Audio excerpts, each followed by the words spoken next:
books, new facts, new hooks, new tracks, new tools, new gas. You fools should move back.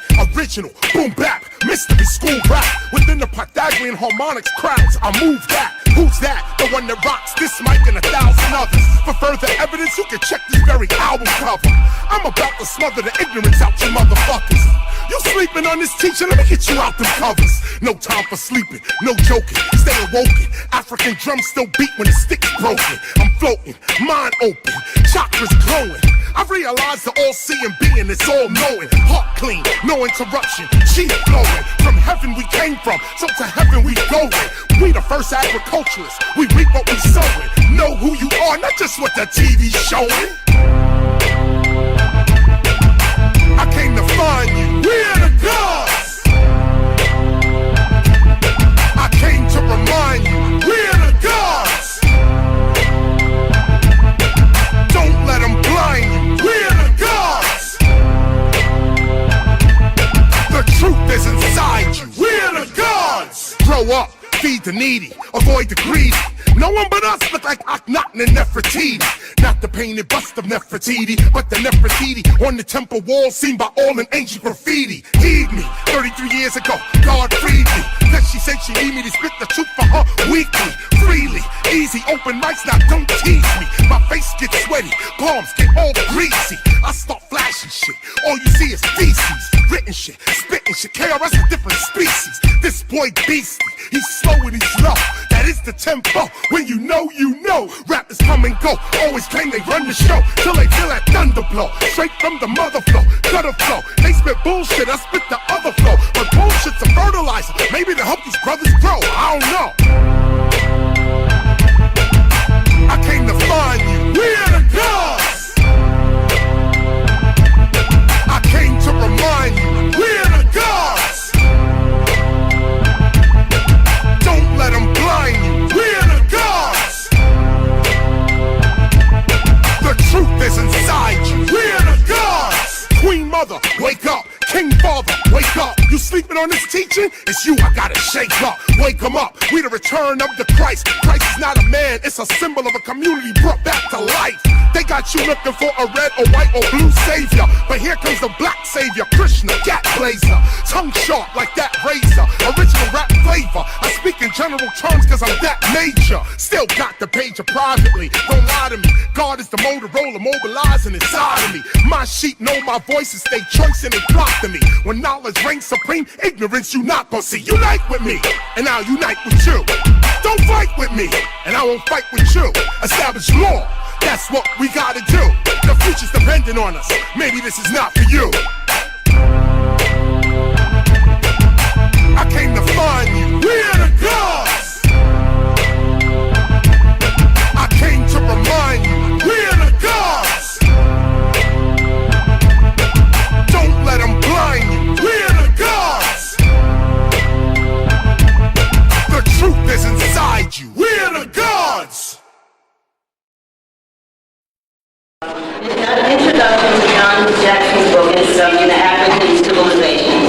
Dr. John Henrik writes, the distinguished Afro-American poet, County Cullen, began his poem heritage with the question, what is Africa to me?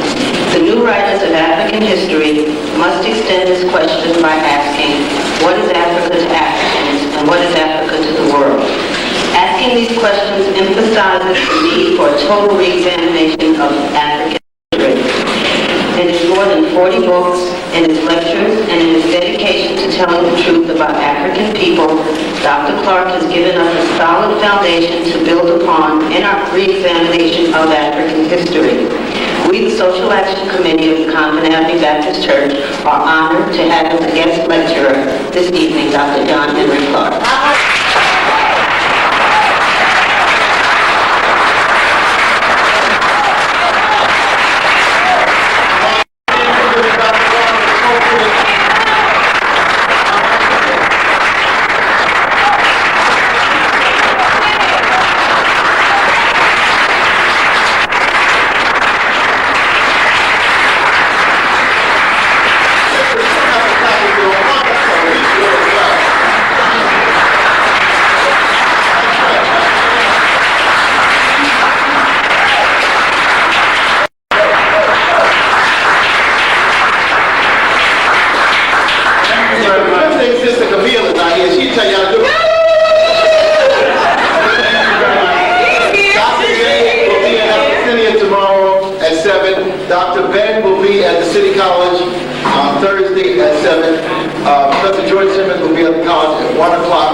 Saturday. Monday night, our sister, Dr. Alex Henrik, will be back here as a continuation of the Common Avenue series.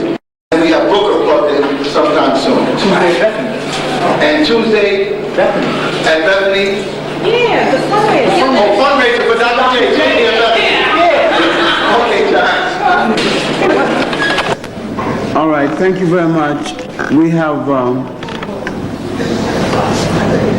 quite a lot to do, and if we devoted a week to it, we would not have enough time. I'd like to begin the discussion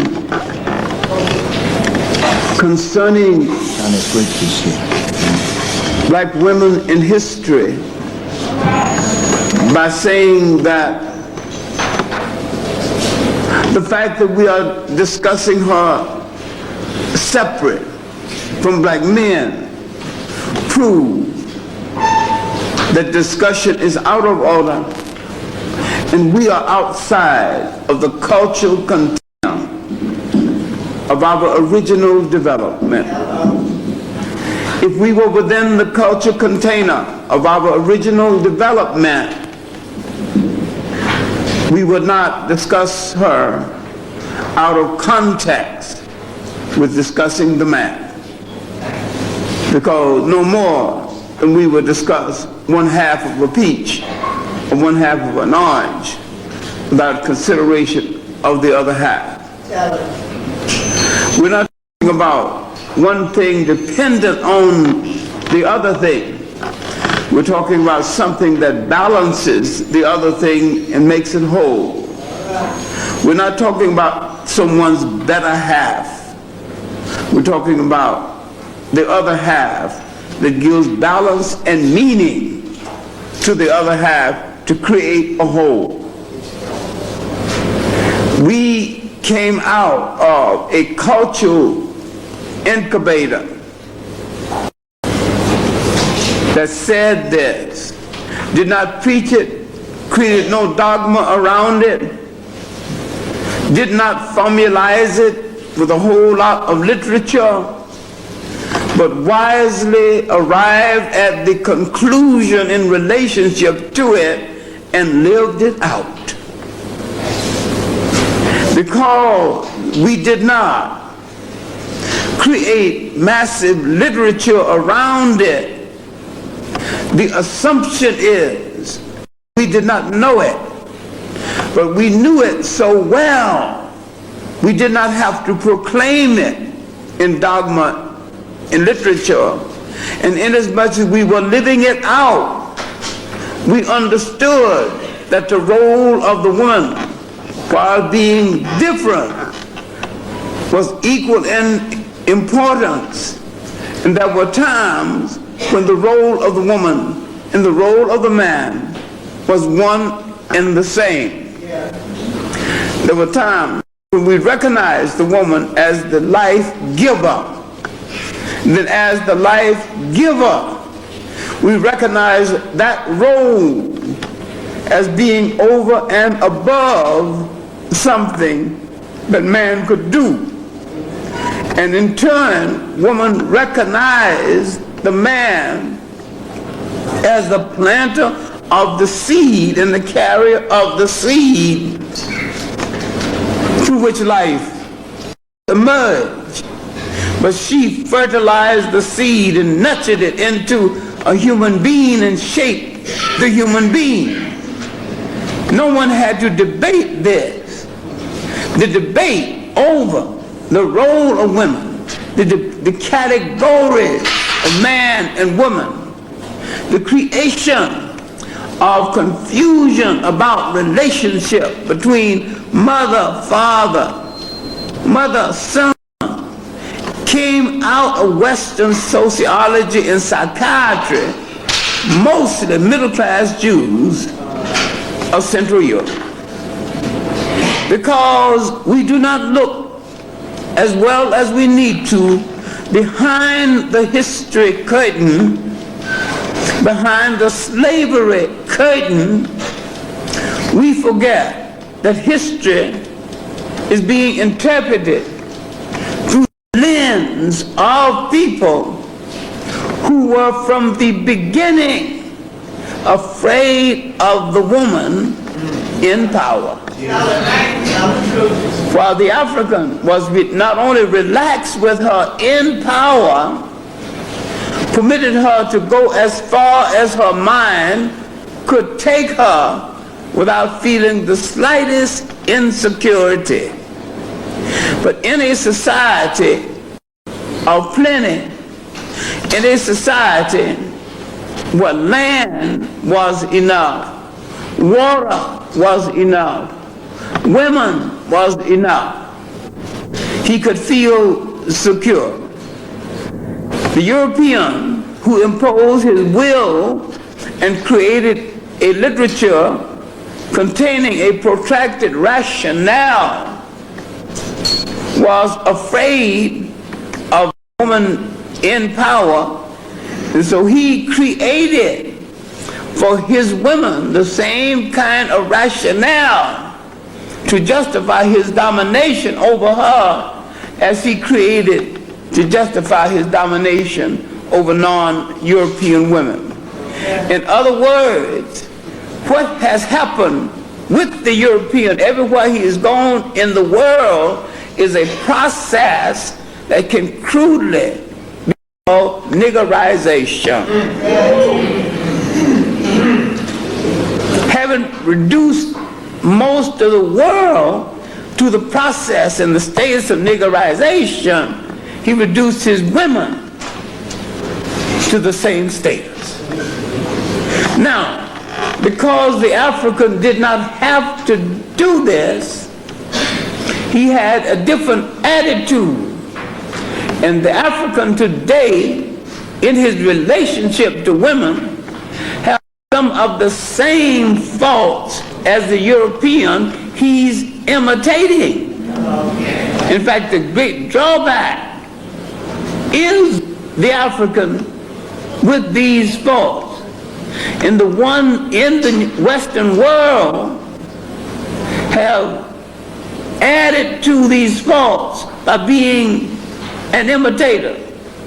This is why I have repeatedly brought up a lecture I gave a few years ago, some meat-clad sorority women, on the historical origins of black teenage pregnancy. When I looked at the historical origins of black teenage pregnancy, and they came there to hear me crucify the black man, and I didn't even mention one, because he had nothing to do with black teenage pregnancy historically. And there was no record of any black teenage pregnancy existing in his society before the coming of foreigners. There was no record of deserting women before the coming of foreigners. And so therefore, every foreigner that came into the society that he had fashioned engaged in a form of cultural pollution. When he gained, after this cultural pollution, the African, under the power of the foreigner, thinking that the only way to survive is to imitate the foreigner. Now, plural marriages existed in Africa honorably before the coming of the Arabs. But the plural marriages had honor and dignity to it, and they were started with honor and dignity because they lived in a society where the head of the society, or the king, or the chief, or whatever they called the head man, decreed that every woman would be under the protection of a house. It was man's responsibility to give her shelter and a home. And he did not have to set up a physical liaison with every single one. No man's got that much energy anyway. This is why I think Walt Chamberlain is the biggest liar who ever lived.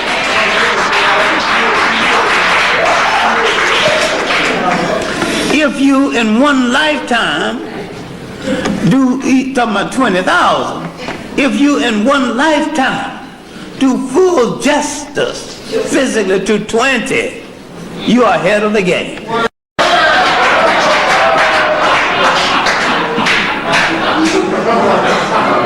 He might have met 20. He might have been alone with 20,000.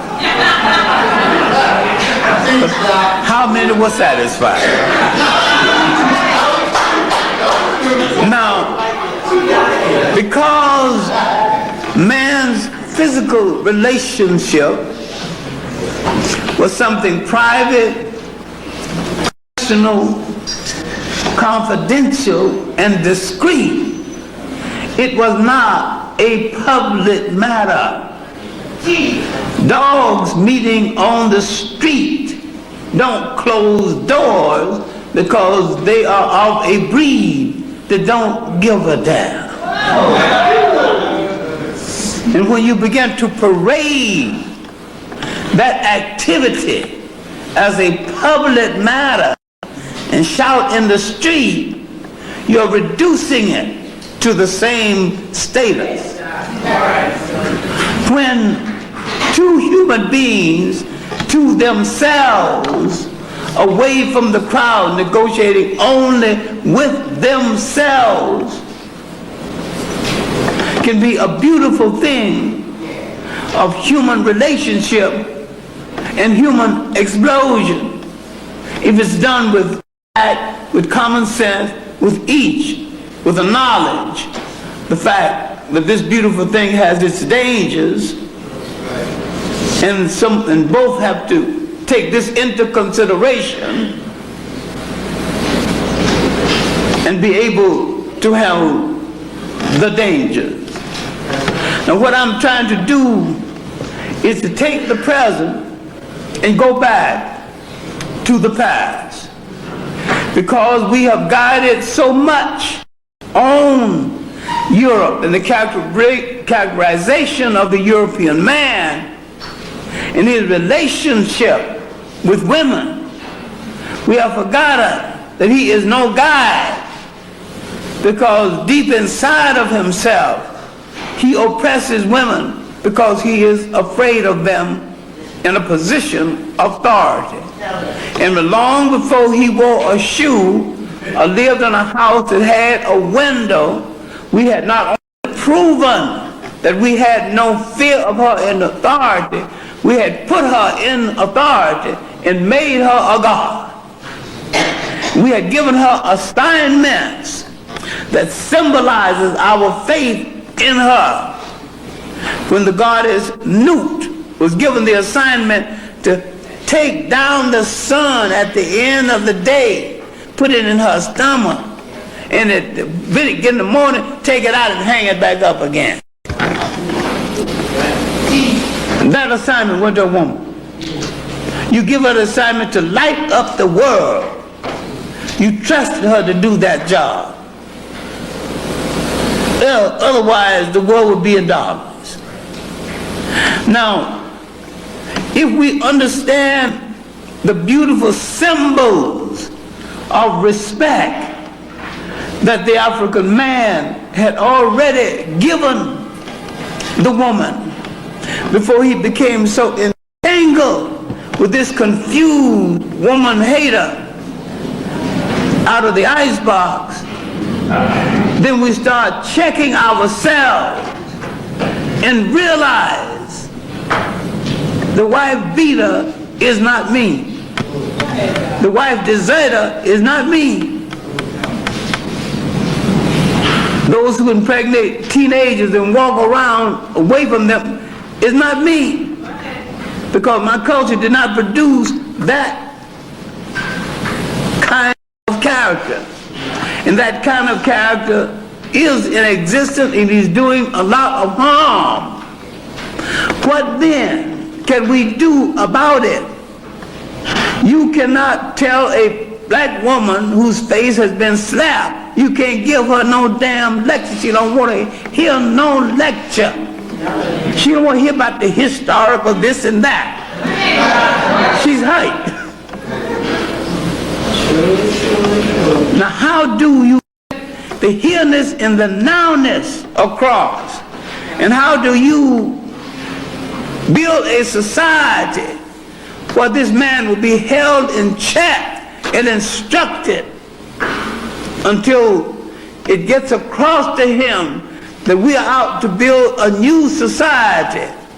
And you cannot build a new society and imprison the mind or frustrate one half of that society, that is the female half.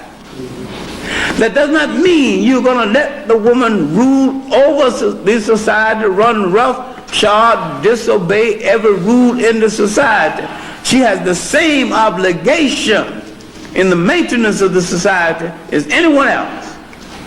And when she violates the rules of the society, she must be called to task the same as anyone else.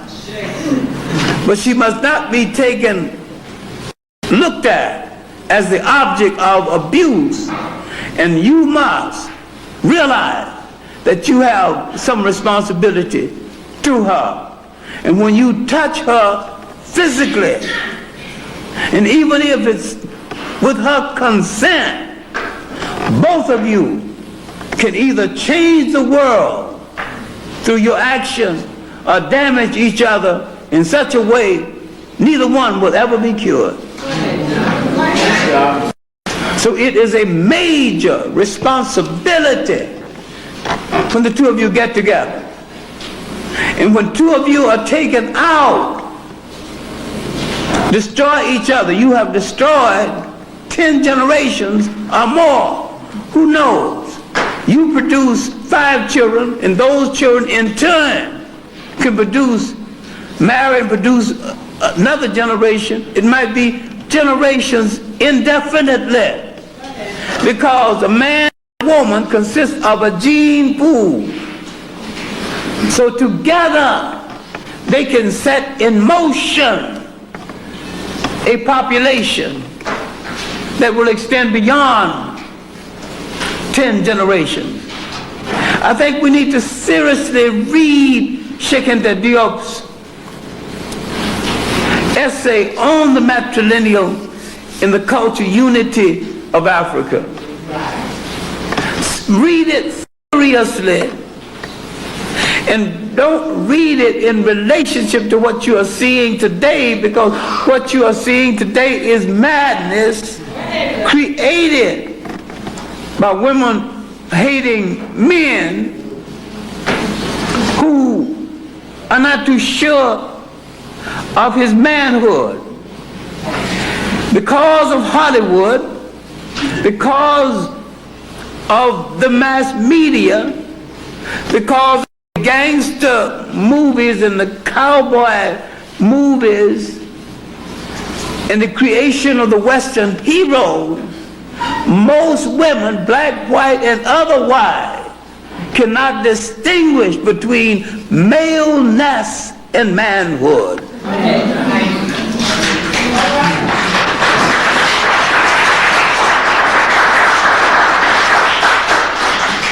A male can excite a woman. A male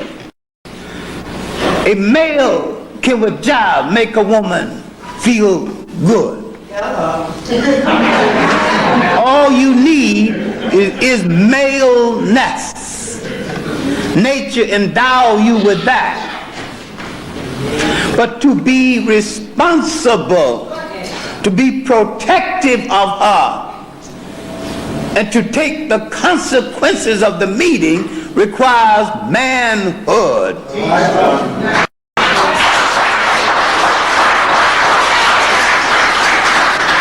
And inasmuch as sometimes both man and women are confused on this item,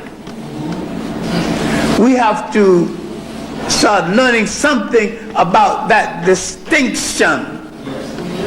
Now, let's go back to what the subject need to begin. because I have often decried the fact that too many times people point to the top of the tree before they examine the roots. Now let's examine the roots. Now, the top of the tree is to make you understand that there's a whole lot out there in the branches, but the heart, the soul that keeps the tree alive are the roots that draws moisture from the earth that feeds the leaves at the top of the tree. Now, when we look at the beginning of organized societies in Africa, now what is an unorganized society? A society is unorganized when it has no direction, no order, no set procedure.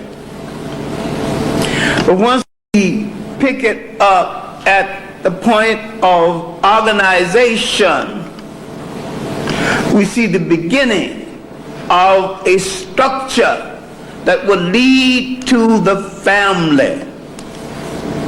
We see them coming together based on kinship, based on regions, based on bloodlines, based on regional groupings. And we see now the village, a cluster of villages coming together for protection. But we see an evolution of something in Africa that did not take place in Europe. And this is why there is permanent damage done to the female psyche in Europe, and the permanent damage done to the African psyche away from home. I'm saying that taking the African out of the cultural incubator of his creation did permanent damage. And what we're trying to do is to get back to that incubator. You don't have to get back to it physically. If you could just get back to it mentally, psychologically. You don't have to physically go back to Africa, although it's a good idea if you did. But to feel relaxed.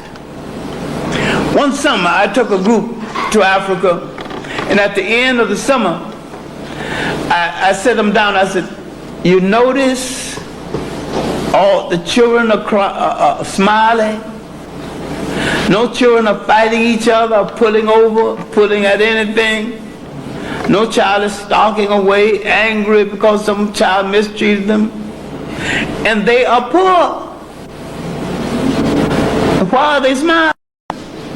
They are in the cultural incubation of that creation. They know the things around there. They know the food around there. They know the people around there. They know every parent is a parent.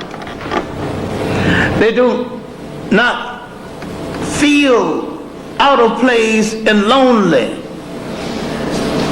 They never heard of an orphanage, and they never will until some foreign fools start in their societies and killing off the mothers and the fathers and the relatives, cutting off one from the other. Then I asked the group, all summer, have you ever heard the word MF? No one slandered no one. People disagreeing, people having fierce arguments, but not the same kind you've been hearing. They're in the culture that produced them. When you take a people out of the culture that originally produced them, they become imitators of an alien culture, and they turn on themselves. What would those young men who are shooting at each other be doing at this age in Africa? In a properly run African society, they would be preparing for the responsibility of manhood, preparing for the take on a wife, to preparing to support a home. Someone would be in apprenticeship to their uncles, learning a trade. Some would be already in the marketplace, wheeling and dealing. But they wouldn't be shooting at each other because they wouldn't be angry with each other. You know, these over here are shooting at each other because they are afraid to take on their real enemy, which is not themselves. Because the worst thing they heard said was said about people who look like them, and the God that hangs in their church looks like the cop, looks like the judge. The society creates a fear in him, and he won't launch a knife into the heart of a cop because the cop is the same color of the Christ in his church. And so therefore, religion at this point becomes a form of his imprisonment. But before he came in contact with these people, before he understood anything about those societies, Africans had already created an enduring society that had no word for jail because no one had ever gone to one. These societies existed so long, over half of human history was over before anyone knew that a European was in the world. The propaganda of Europe was so strong and effective, they would take out of your historical memory the time when you were ruling the state all by yourself without starting World War I or otherwise, without starting any wars comparable to the wars the Europeans have had among themselves. They would make you forget, and they would propagate a concept that the world waited in darkness for the European to bring the light, when the opposite is the truth. Everywhere he went in the world, he put out the light. The world would be better had Christopher Columbus and those thugs left the people in the West Indies alone. You had an indigenous population of Asian migrants throughout what is now the Caribbean islands. Different islands, flourishing civilization. The same thing is true of South America. South America, North America, people, different nations, mistakenly called Indians. These people had names, and throughout this whole area. So the European did no favor, and Christopher Columbus discovered nothing, and yet they were so convincing in their propaganda. After he destroyed these people, the African was brought to replace them as the labor supply. Now, further contradiction, a friend and a colleague is head of the commission to celebrate Christopher Columbus's discovery. And he's not one of these almost white Jamaicans either. He ain't no brown Jamaican either.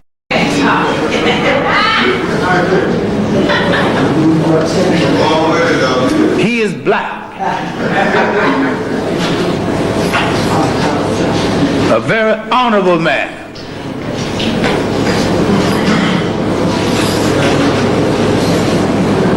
been accommodated by the Queen and called the Honorable. When we were leaving Senegal a few years ago, and white people waiting in line to get their tickets, very impatient, think they can't get on the plane.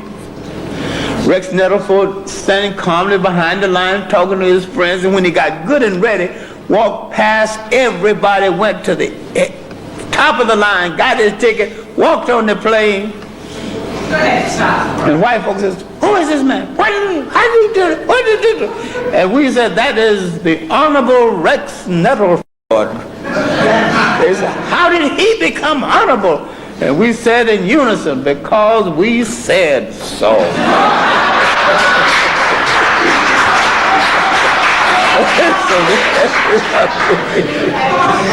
It is high time we knight people ourselves if we want them knighted. He's honorable because we said so. That's the end of that. But I still can't understand my dear friend and colleague be head of this damn commission to celebrate Columbus. Let's get back to the lecture.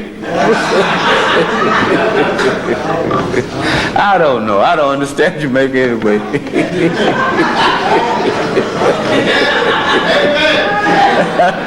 That's all right. I don't understand it. That's all right.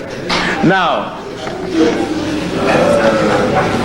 there's something that happened early in this formation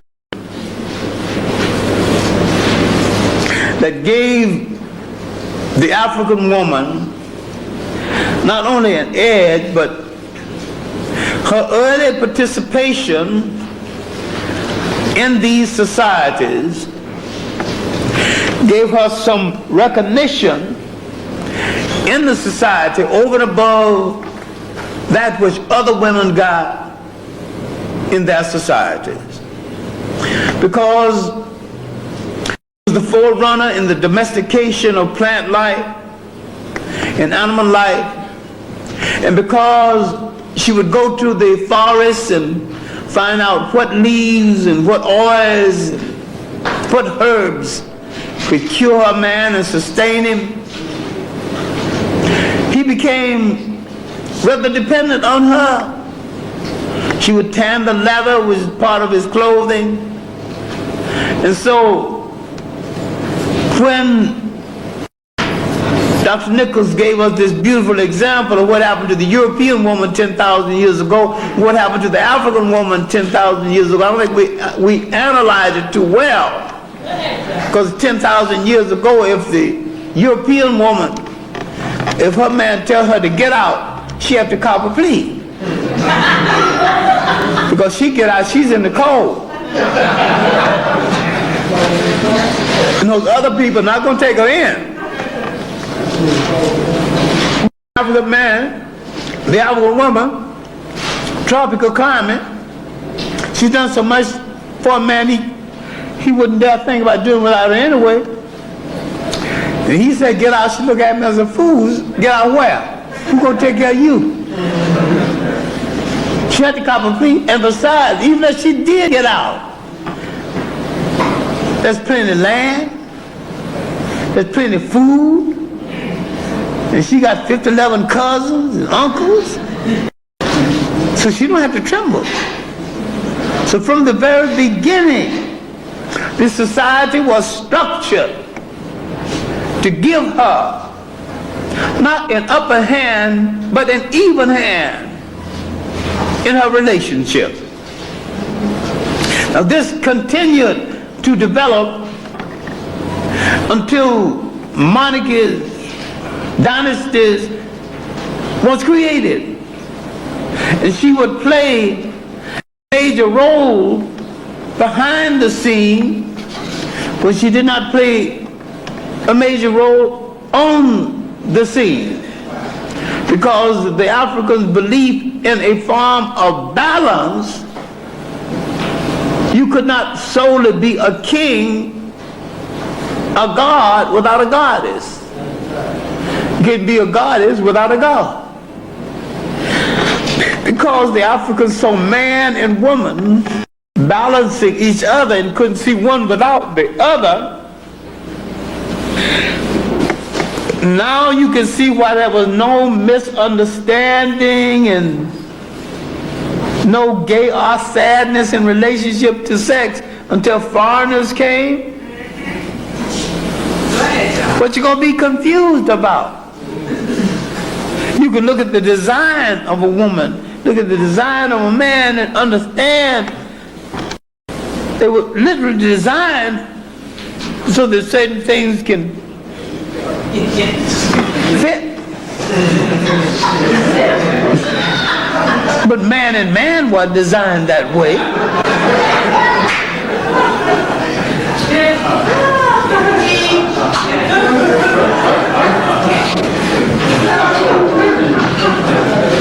So when some people from Western Asia,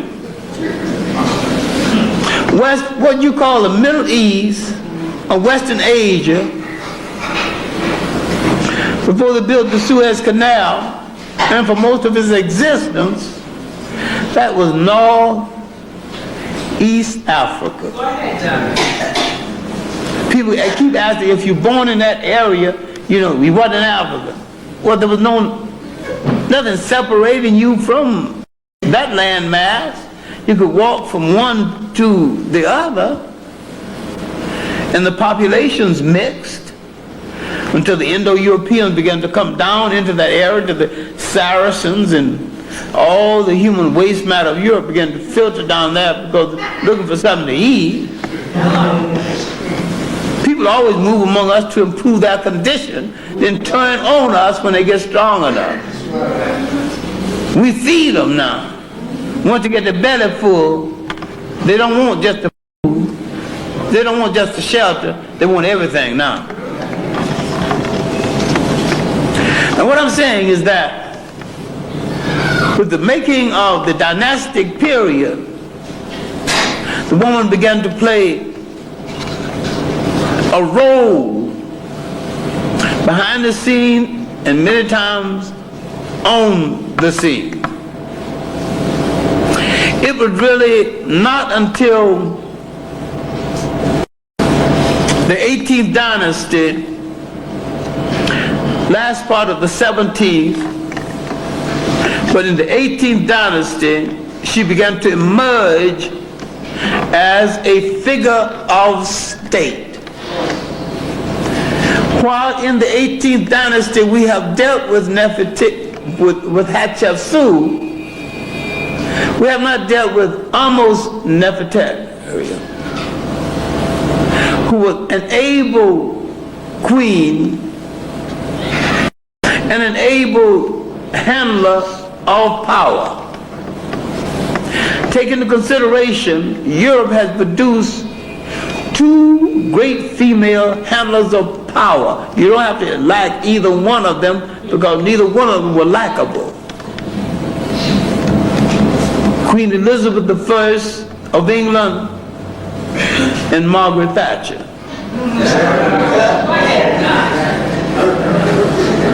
They knew and did what all heads of state must do to justify being heads of state, to hold the state together by any means necessary, and to crack whatever head interferes with you doing your job.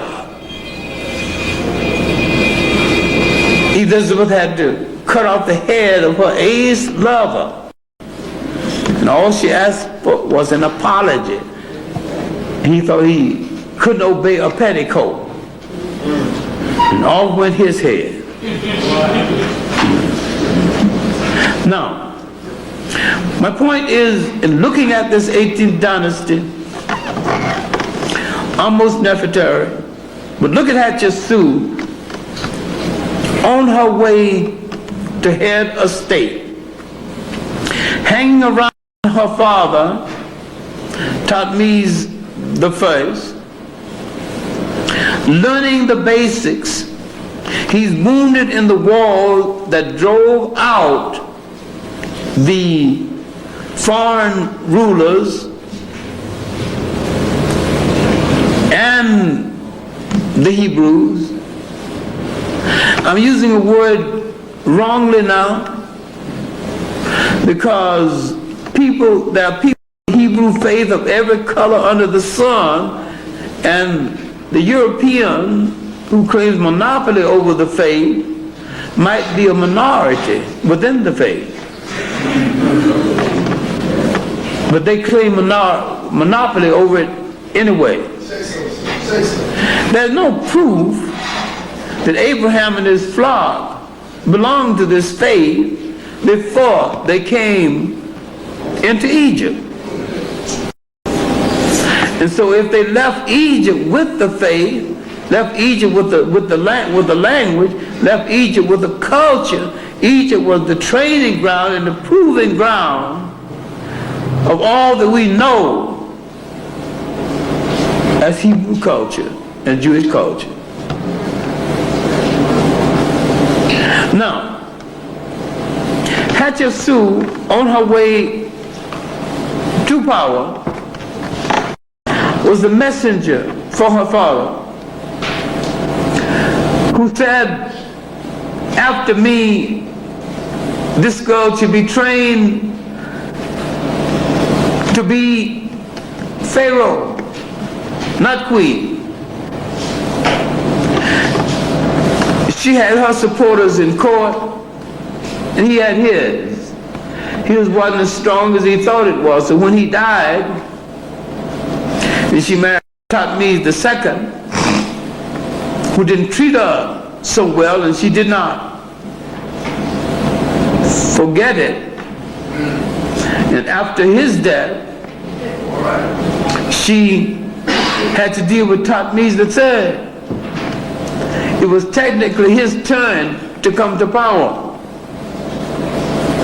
And when her support proved stronger than his, and he was young in the first place, so she had his head shaved and sent him to the temple and somebody teach him how to pray.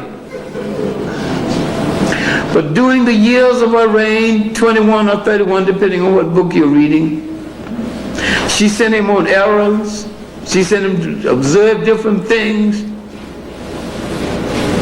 And when she died mysteriously, and he came to power, thanks to her training, he was one of the greatest pharaohs Egypt ever had.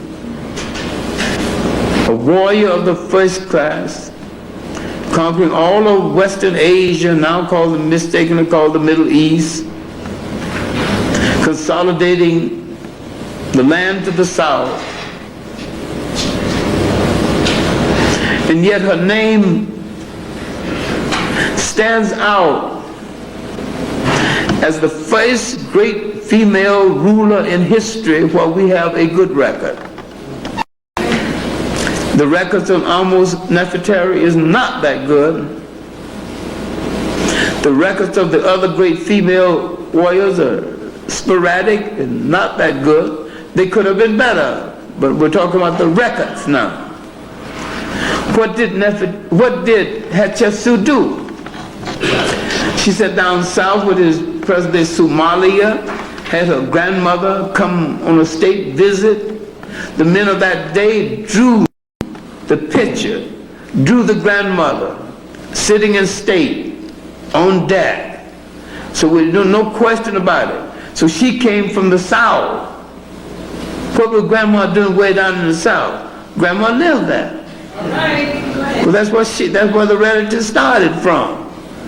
I'm saying that all the time, the greatest strength in these dynasties came from the south, and they came through the female line. Now, after Hatshepsut passing, she had instituted certain things that we still enjoy. She sent emissaries to a place called Kameh, now called India. She started trade between West Coast, the East Coast of Africa, in China, and this trade lasted 1,000 years, was broken off, started again, and lasted another 1,000 years. It wasn't broken off until the 1600s AD. We have evidence of this. She was interested in all forms of plant life, the different birds in the south, and had them brought up to Egypt. She was interested in peopling of the labor supply, interested in the peopling of the south. And she came from the south. Egypt had been on a great turmoil. Each time Egypt was rescued by a force from the south. Now, after her passing, another queen, Queen Tai, would give birth to a sickly boy who didn't really want to be a pharaoh. Amenhotep IV. But what we have to remember now is, let's focus on the mother, Queen Tai.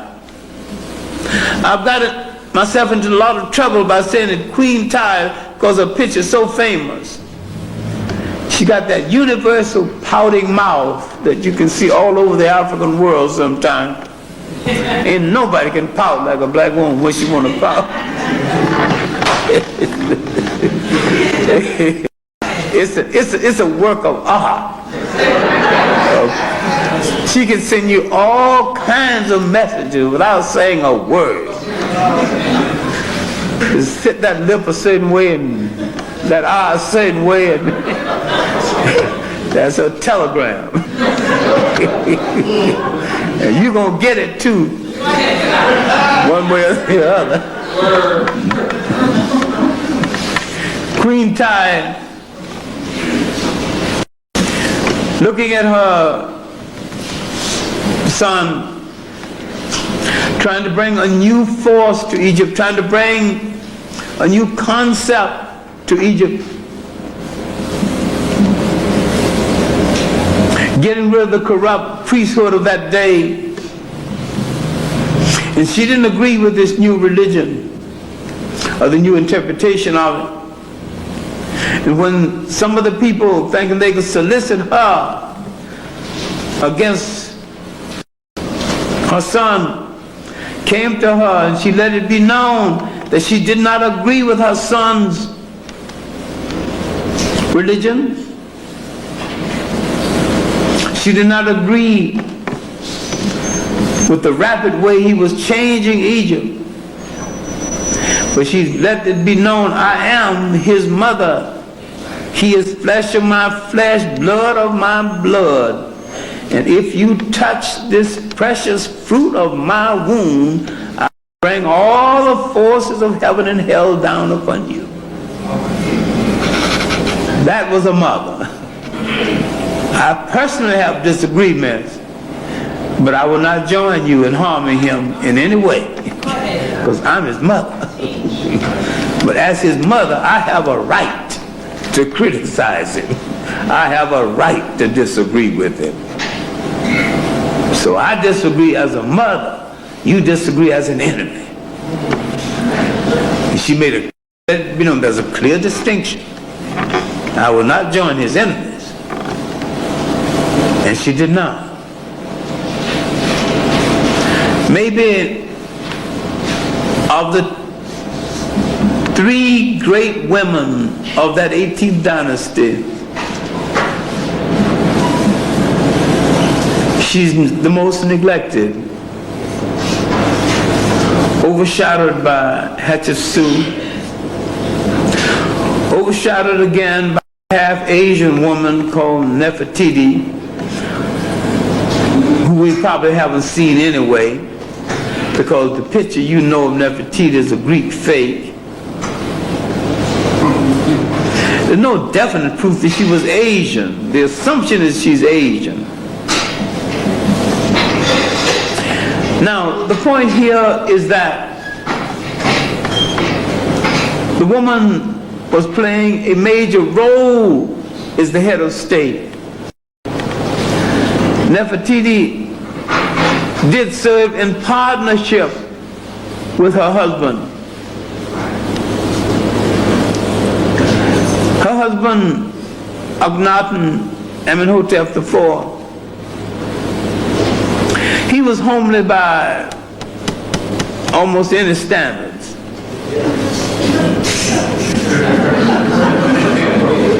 He had, his features were out of balance, elongated head, large protruding lips, large nose, out of proportion to his face. Yet she thought he was the handsomest man who ever lived. They humanized the Egyptian monarchy. They were sculptured, holding hands, children on their knees. He told the sculptor, don't pretty him up. Do him justice, and they did. She mysteriously disappeared, but he left his mark, and she also left her mark because she played a major role with this king who believed in peace so much he would not crush a flower. So, but the woman continued to play a major role as the dynasties changed. But in the 19th, under the Ramesses, the 20th to the 25th, it's kind of holding dynasties. But we have to look at great rulers to the south. Makeda, known as the Queen of Sheba, around 960 BC. There's a whole lot of nonsense about who Queen of Sheba was, mainly because the biblical version is the one you read, and that's Jewish folklore is mixed up in it. You have a hard time getting to the truth.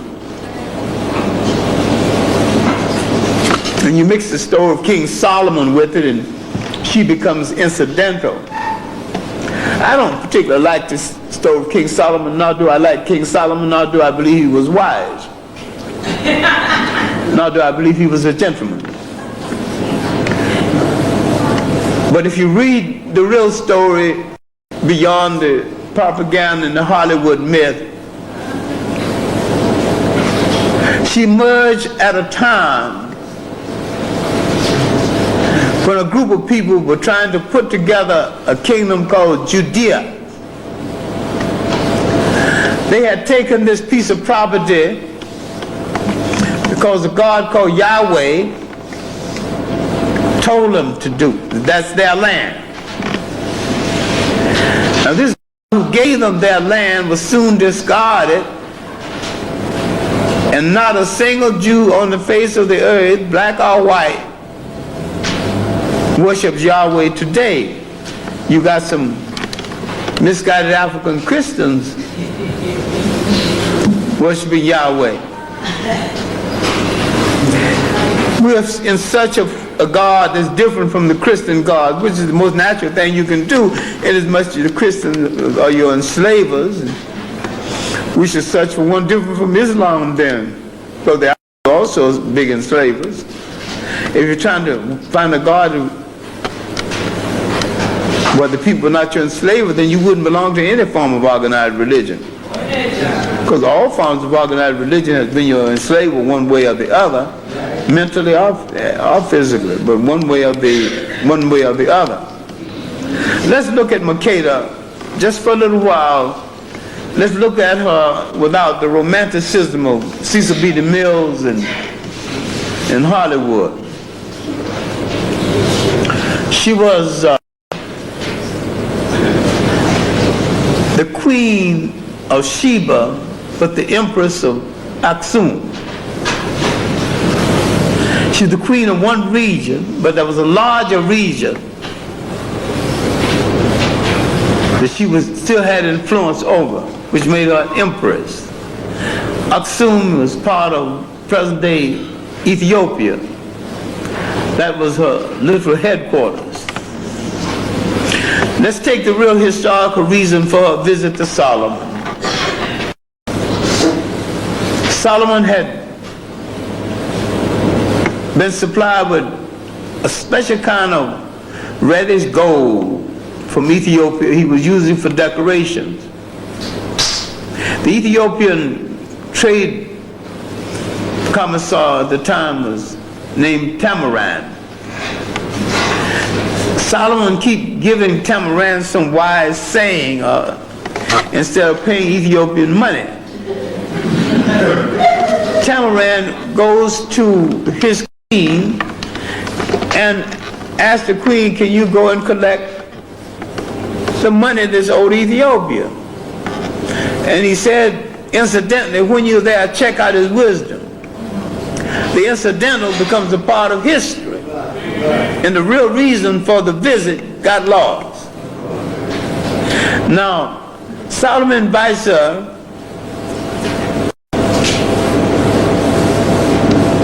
and then he propositioned her to let us join together our respective nations and rule together. Judea is the size of a postage stamp in comparison to Ethiopia. Her train leaving Ethiopia, just her entourage, porters, keepers, her private bodyguard was larger than the armed forces of Judea. What kind of deal is this? Let's join our nation and rule both Ethiopia and Judea together. She ain't gonna buy nothing like that. He feeds her food with excessive salt. She gets up in the middle of the night trying to look for some water. He assaults her. He no gentleman.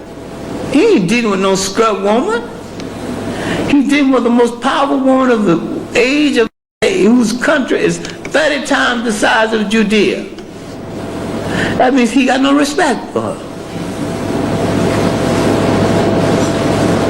Now is he wise or he's just another bunch of scum on the throne?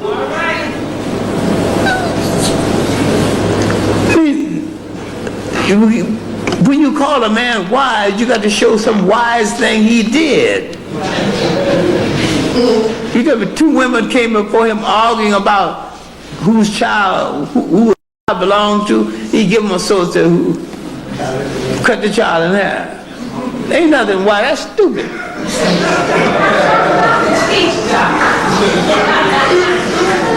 And yet you say wise as Solomon. Wise? What made him wise?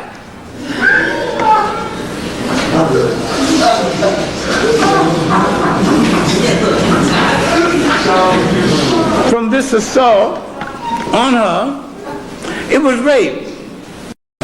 Let's just stop playing games with it. Let's stop playing games with it. Solomon raped the lady. Raped the queen. Had no more respect for her.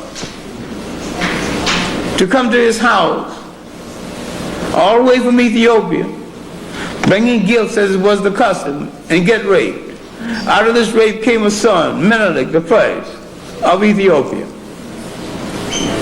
He would send missionaries to Ethiopia later.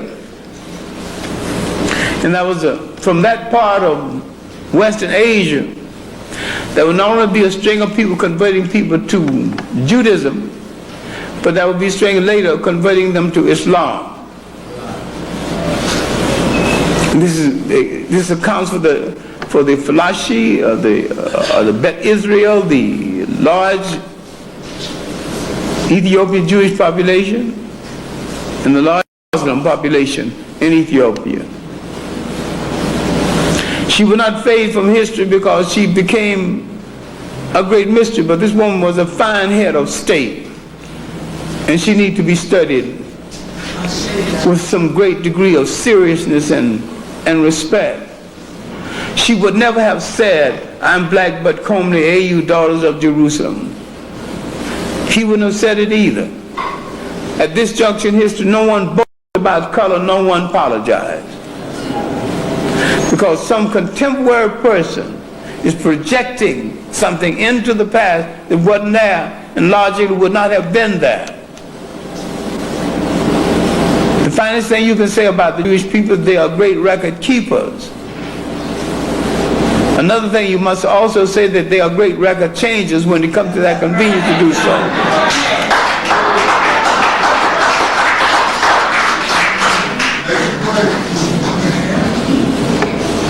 They involve themselves through literature into something because you won't read, make you believe something which not only wasn't so, could not possibly have been so. When Christ claimed the pyramid, you didn't say nothing. Go ahead, John. Because you don't know that.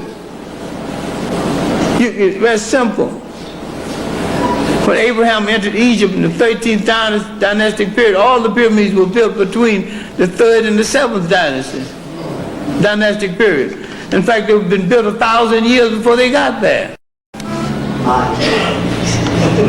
If you knew chronology, historical chronology, you say that's not possible. You didn't exist as a people when that was happening. Nor did the Europeans exist as a people. They didn't even have shoes when the pyramids were being built. They're still coming out of the ice.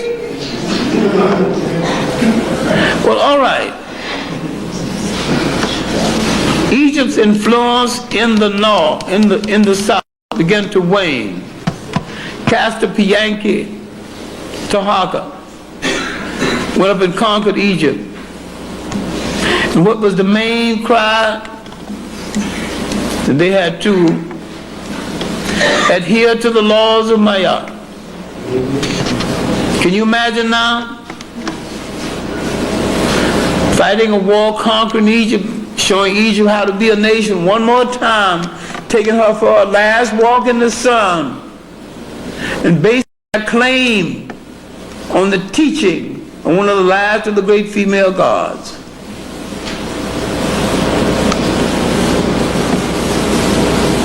Now, after this occasion, the Assyrians came back after they pushed Taharqa to the south. The Assyrians came, now called Syrians. Disruption, culture polluters. Then the Iranians, then called Persians, came 550. The Assyrians, 666 BC. Then the Persians, 550 BC. Then the young Macedonian with a gender problem, Alexander called the Great. Great for what? I don't know. Now we see the depression of the role of the women in the society during this period. After the Greek period, the Roman period, the Romans began to kill people for being Christians.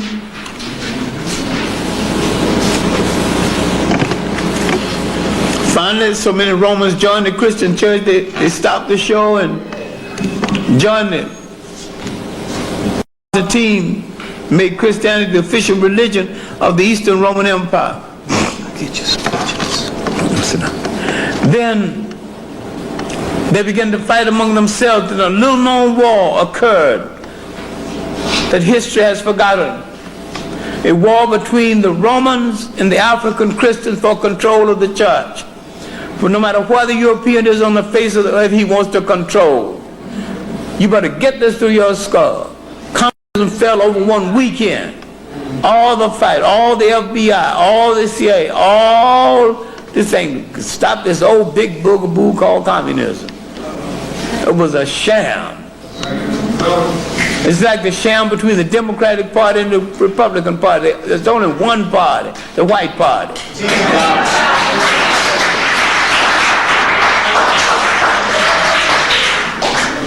But into this, at the end of this, Africans killed in the amphitheaters of North Africa than Romans killed in the arena at Rome.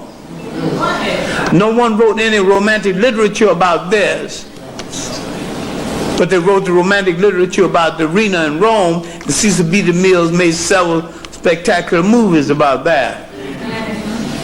There were African gladiators killing Christians. There was Africans being killed by the gladiators. There was Africans on both sides.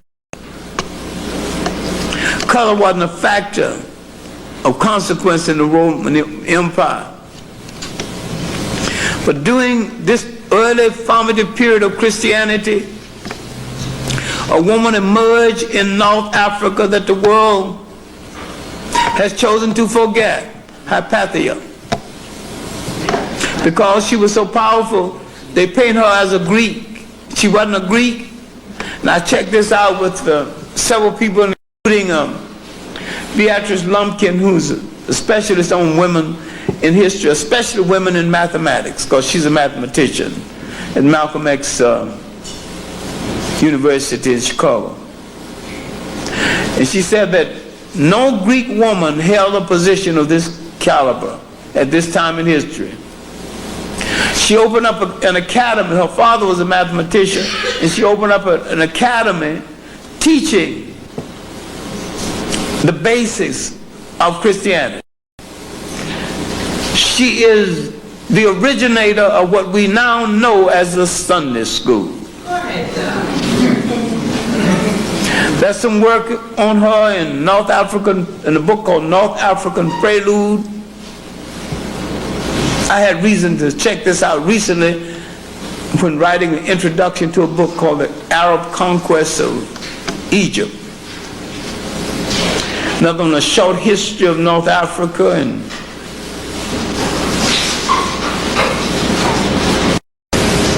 there's about 4 or 5 books I just happen to have on my shelf.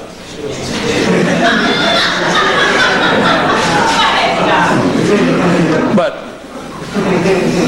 the propaganda against her became so intense,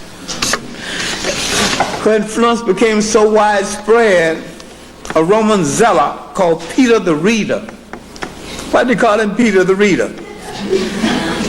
There were so very few people who could read.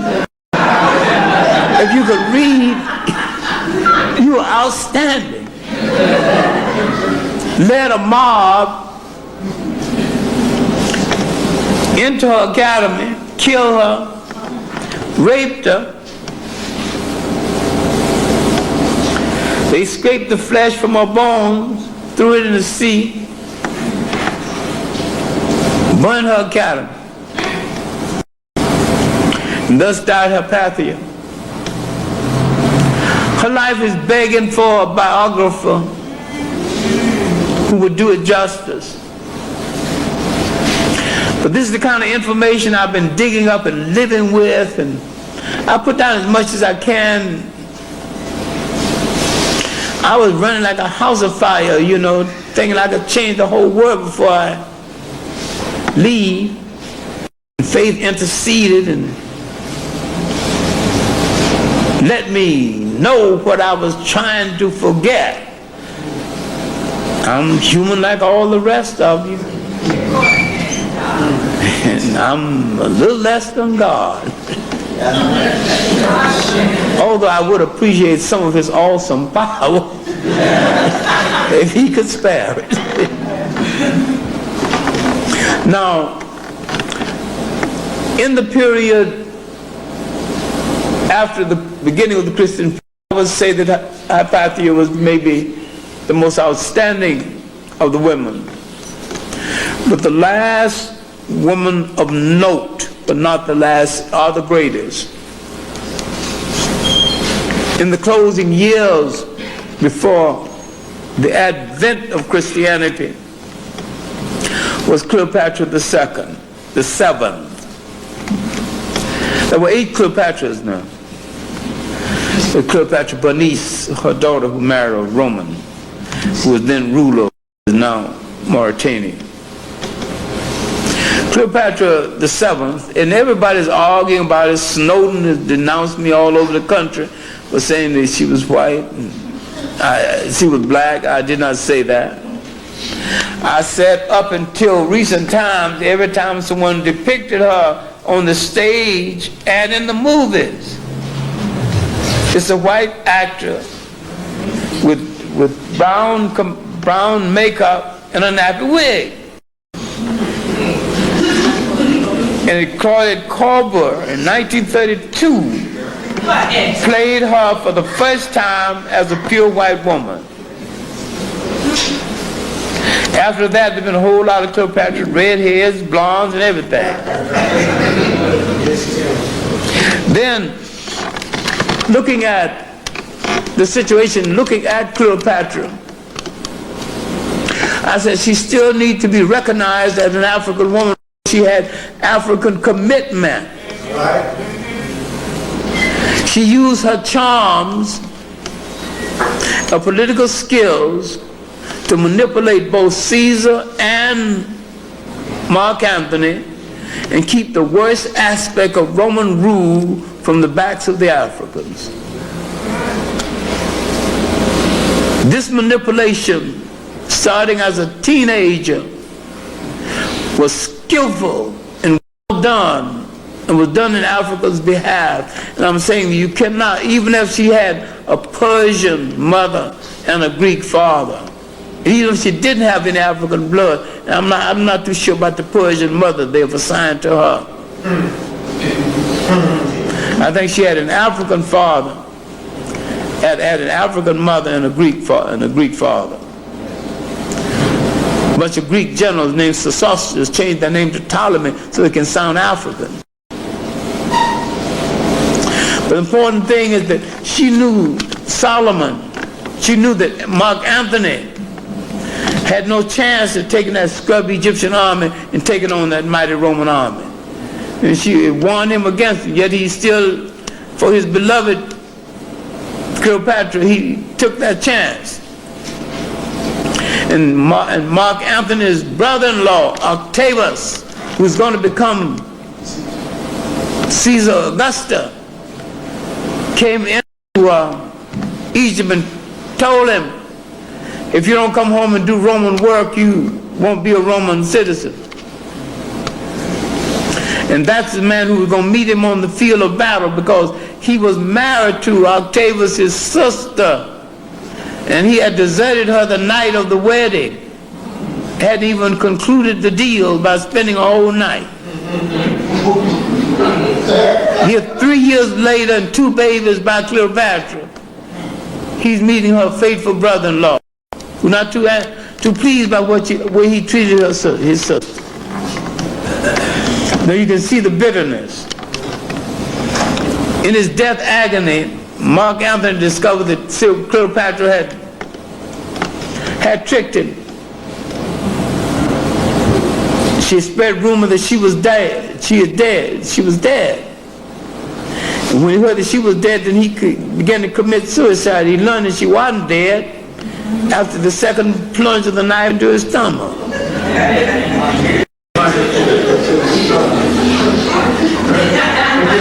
Now Hollywood have her dying because she lost her beloved Anthony. You know, this woman was so powerful she could order a man like you order a sandwich.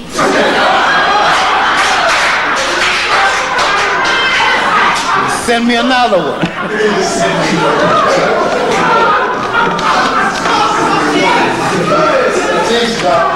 Her great love was Egypt. Her great love was Egypt. When she discovered that the Roman Octavius was going to turn Egypt into a colony, take away the privileges she had fought for, she would no longer have control over judges, no longer control over taxes. All she had yielded to the Romans was a foreign policy. She would not enter into any kind of treaty with the enemy of Rome. That's all they got from her. She kept her judges, she kept her ability to collect her own taxes and turn over to the Romans what she decided they should have. She went to Rome and was in triumph. Now she's back home now. When she see the curtain falling, it was then over her lover. Egypt was her lover. Egypt was her religion. Egypt was her priesthood. Now, Dr. Ben and I are the greatest friends, but he thinks she was just a high yellow slut sleeping around with some England, with some Romans. And I'm saying that even if she was, she got more benefit out of it than anybody else I can remember. And she deserves some consideration as an African woman, because she did plead an African cause. And when on her deathbed she would say, I will now join my father the sun. That ended the argument. Culturally, that's African. The worship of the sun god and its derivative as a religion is African. No Greek woman would have ever said that. I think she needs reconsideration and stop claiming her as black, black, black. We use the word too much. Let's come in from a cultural basis. We use the word black every time we say, was Christ black? Was Christ black? Don't worry about what he was black. Establish the fact that he was not a Roman, he was not a Greek. That's the most important thing. Once you establish that, he had to be one of those other people.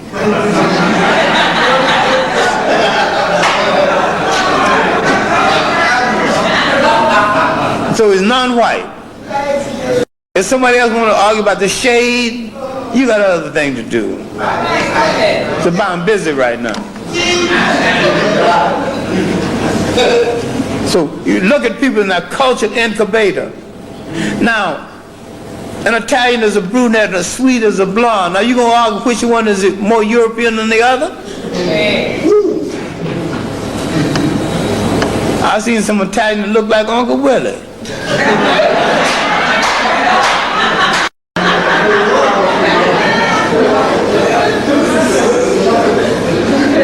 That whole Mediterranean is mixed. That's why they're the handsomest people in Europe. Got a little of our blood in them. And that helps a lot. You know, we can tone that down, that paleness in the complexion, you know. You can wear some color. You walking around like the living dead.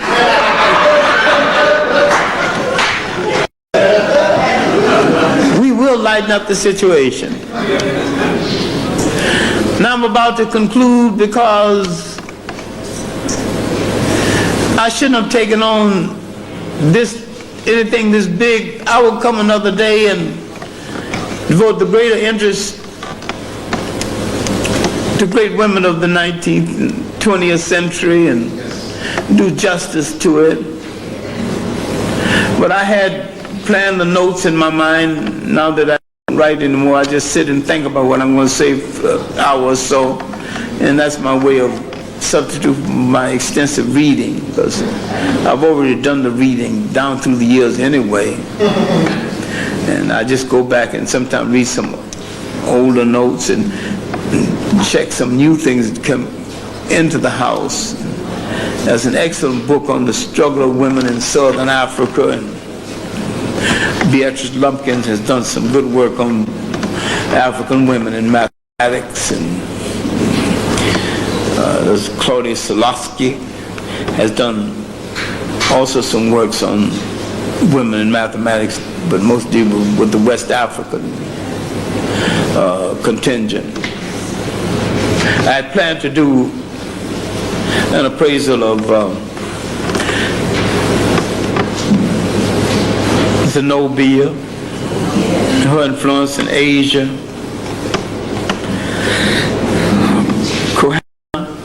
who started the fight to drive the Arabs out of Africa, Nzinga, who fought the Portuguese 52 of her 83 years and saved this part of Africa from the slave trade, Matilda Newport, who tried to keep the French and the British from stealing the little land that Liberia had, Liberia is about Nigeria is 1/3 of its original land surface. 2/3 was taken away by the French and the English, while America didn't do anything to protect it.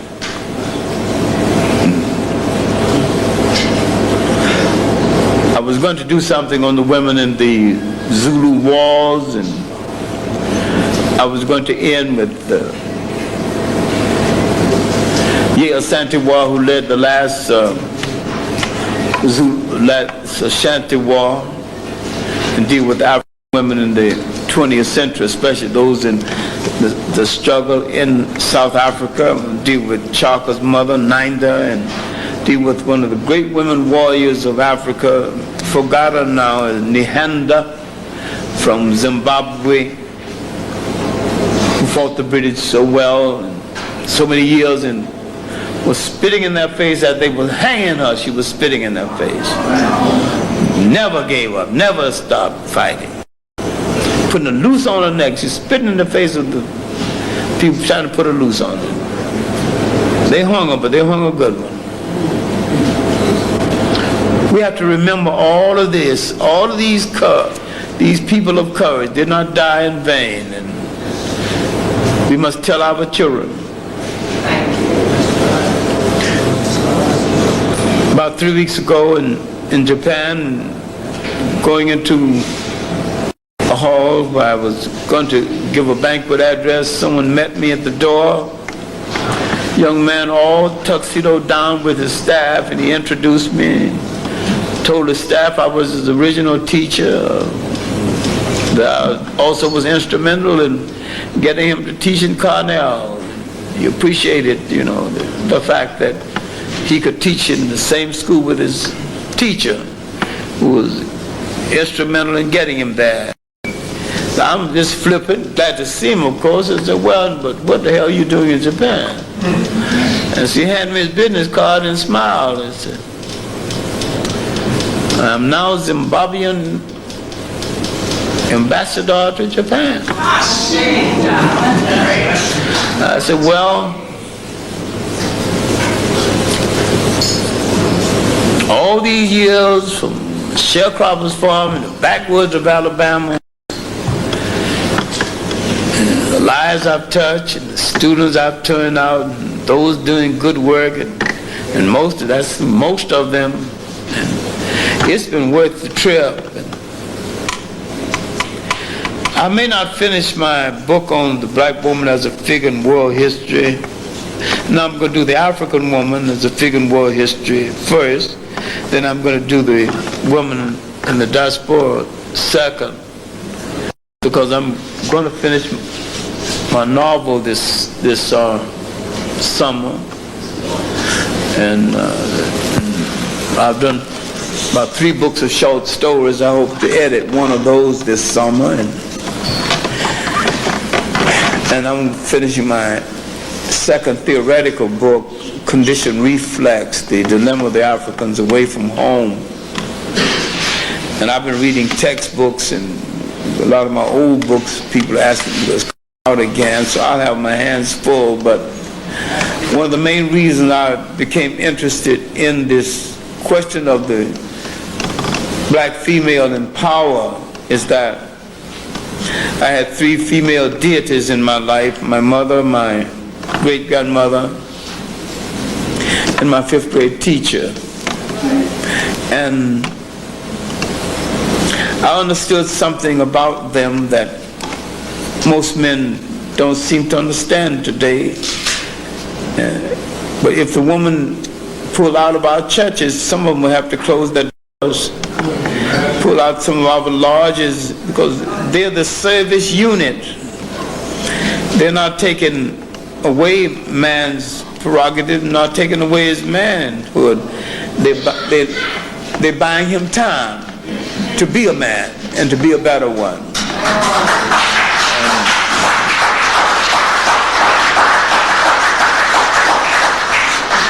I wish we could soberly solve some of our problems based on the fact that neither one of us have any place to go except toward each other. And we have no lasting partnership except with each other, and no lasting alliance except with each other.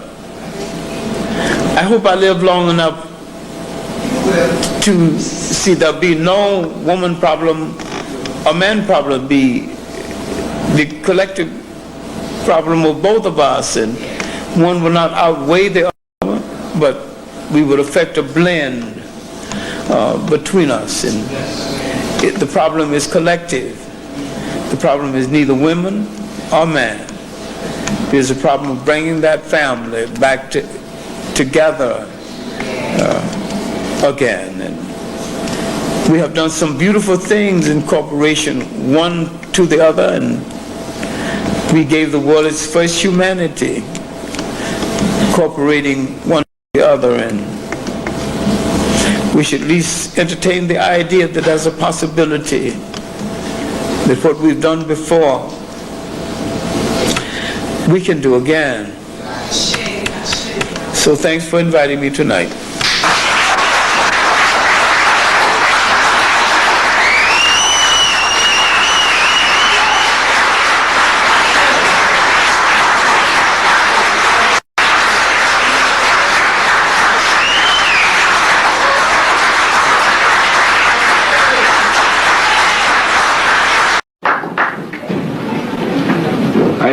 Come with a certain hesitation to lecture on black women in antiquity, because difficult as it has been to rescue the black as such from antiquity, in the light of all that has been done to suppress and obscure that history, it has become even more difficult to rescue the black woman from antiquity. In the same way in which we have found an attempt by the white to overwhelm the black and to put a shadow over the black, we have found in many cultures and civilizations of the world an attempt to put the woman under the shadow of man's ego. This has not been so in Africa as it has been in Europe and Asia. I'm not going to present to you some idyllic story of the African respect for the woman. It is rooted not in simple idyllic legends, it is rooted in a profound creation myth. We have been taught, and perhaps it was just a symbolic story or an allegorical fable, but we have been taught that man began in the Garden of Eden with Adam and Eve. Now that story, like the beginnings of man in the Bible, is not supposed to be taken literally, because man has no knowledge of how he began, except on this planet. Man has no knowledge about how the universe began. Within the last few years, we have come very close to understanding how the universe began. Bell Labs, some years ago, found the noise that is behind the universe, a noise that will never pass, because that represents, they say, the bang, the first big bang out of which this universe came, the tremendous explosion of the universe.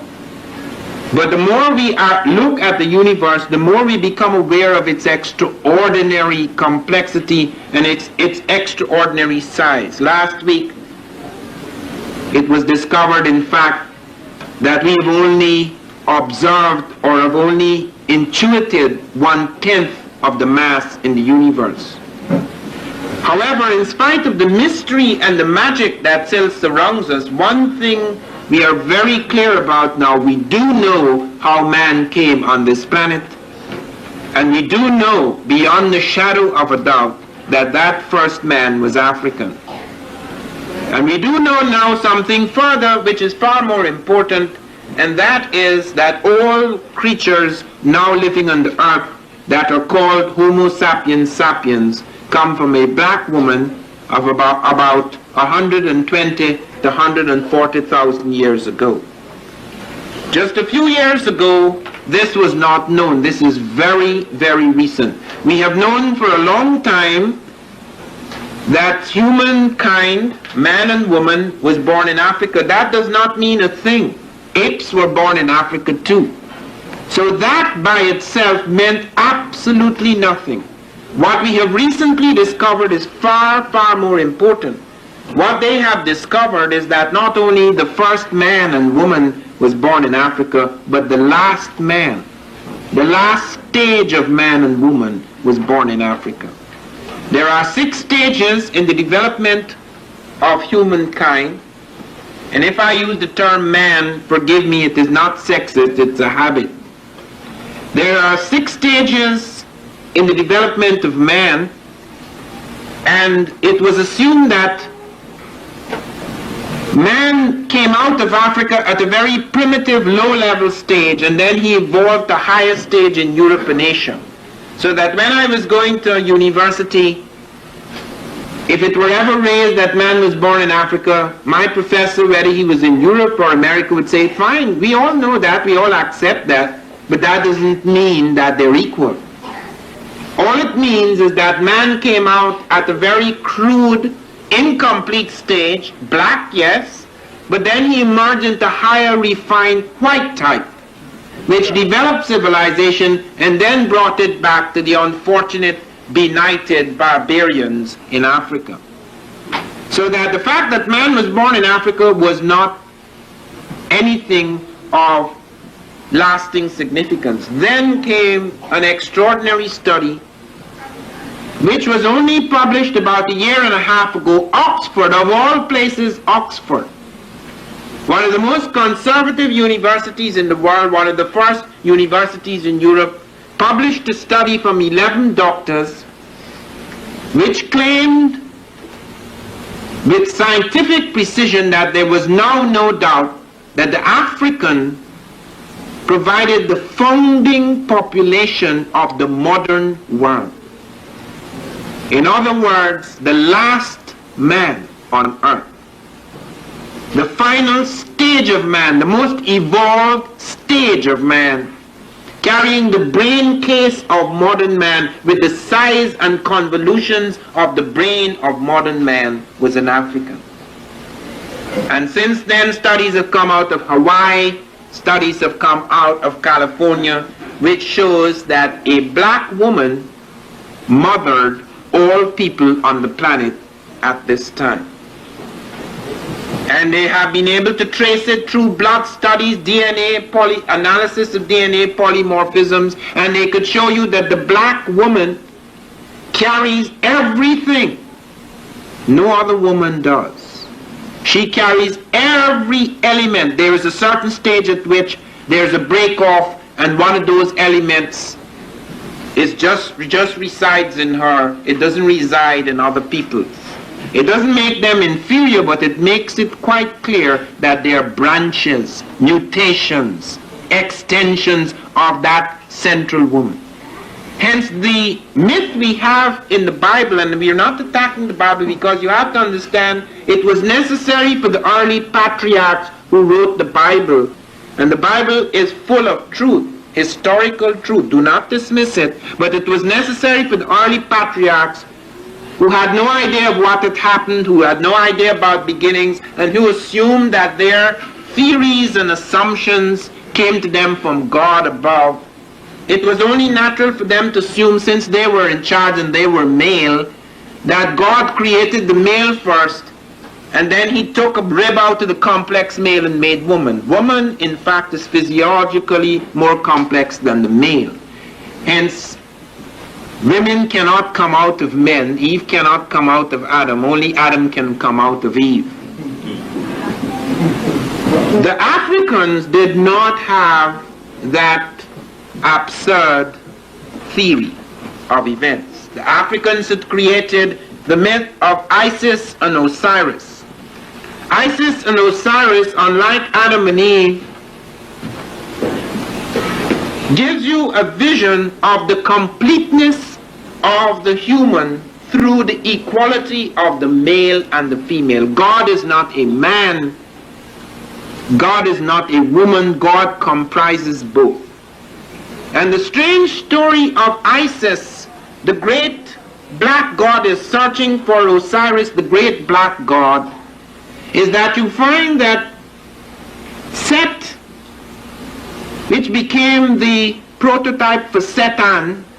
That's African, by the way. All of these concepts are created, strangely enough. We find it after so many hundreds of years in Africa. Satan is Egyptian. Satan is a force, the dark force, the evil force. Let me not use words like dark, the evil force. Satan destroys Osiris, and he's split into many pieces, and Isis goes searching for Osiris, and she finds most of the pieces, but there is one piece missing. We need not name that piece. It is the piece that is absent in woman and present in man. But that piece cannot make sense without the woman. In other words, that piece is what completes them.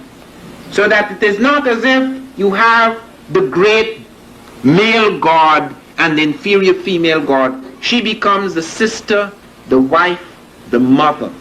She is all that is female in the female principle of the universe, and he is all that is the male principle of the universe, which completes the universe in order to create life. So that you have a vision of creation complete through the woman that you do not find in the early absurd imaginative version that you find in the Adam and Eve myth. That Adam and Eve myth, interpreted as it was later on in history, led to profound conceptions of the woman as inferior, and sometimes in some civilizations as essentially evil.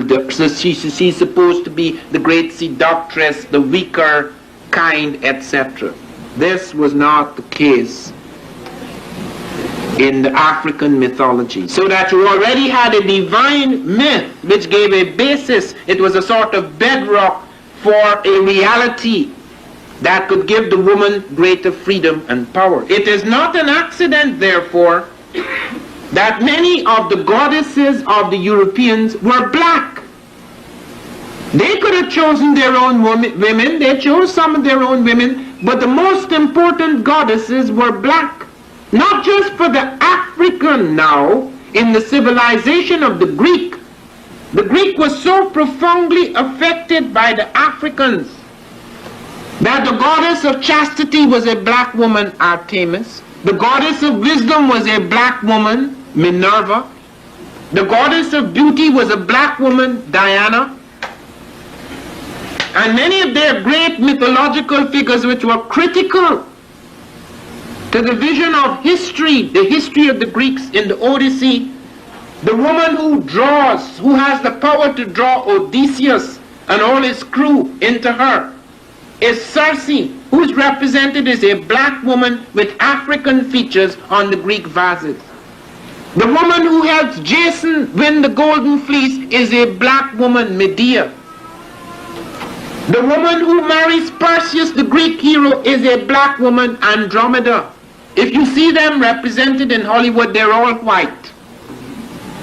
But if you go back to the original vases, the original art of the Greeks, you will find that the only women they could find to represent the finest attributes in the feminine world were black women. Actual black women. They were literally living black women in Ethiopia who were made into legendary goddesses in Greece.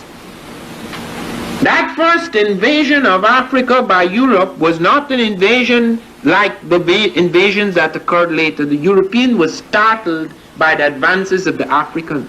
So startled that Alexander decided to build his capital in Africa rather than go back into Europe. And every major Greek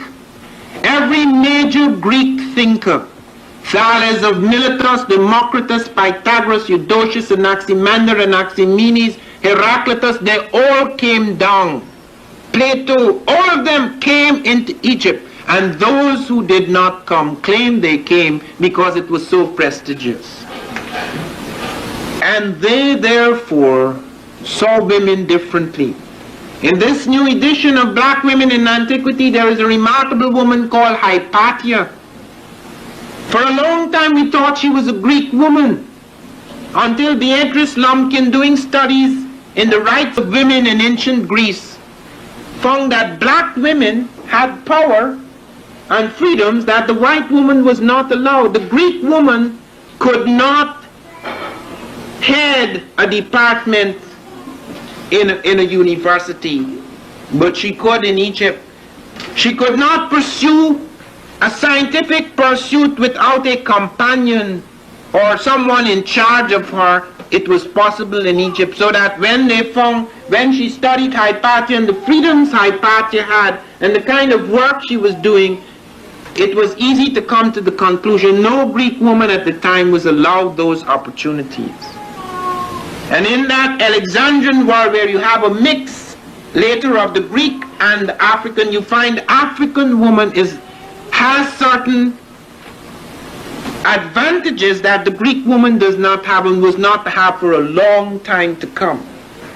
Now, Isis, the great goddess, affected, as I say, Europe as deeply as she affected Africa. All major European powers built shrines to the black goddess Isis. Even the Roman lunatic Caligula built a shrine to Isis.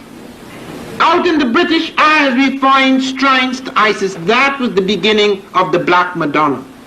You go to Nuria in Spain, not just black with Africoid features. Some of them later on became black-skinned but with European features, because as some of them became destroyed or lost or broken, they would build them again and retain the blackness of ancient times, but they would give them European type features. Sometimes the child would be African, but the woman would have a European face but a black skin. And then later when this was found, and of course the movement against the African or the reduction of the African became something that became significant in the life of Europe, then they would try to explain it away. The reason why it looks black is because it's been gathering dust over the ages. Soot. The reason why it looks black, it fell into fire. The reason why it looks black, they used the wrong clay. Anything to explain it away. But when you go to the roots of the religion, when Jesus died, he was not considered important except by his followers. The Europeans did not have any respect for Jesus the Christ. There was no Christianity in Europe. The only people who had Christianity were the Africans. The word Christ is an African word, K-R-S-T. When the Greeks later on took that up, and the Romans they call Christus, it is first appears in African Christ. The concept of the Christ, the eighth form, the seven stages or forms of man, which then becomes a supreme divine form, the Christ. Hence you have Christianity before Christ. The idea, the concepts, even the words, even the images, the virgin birth.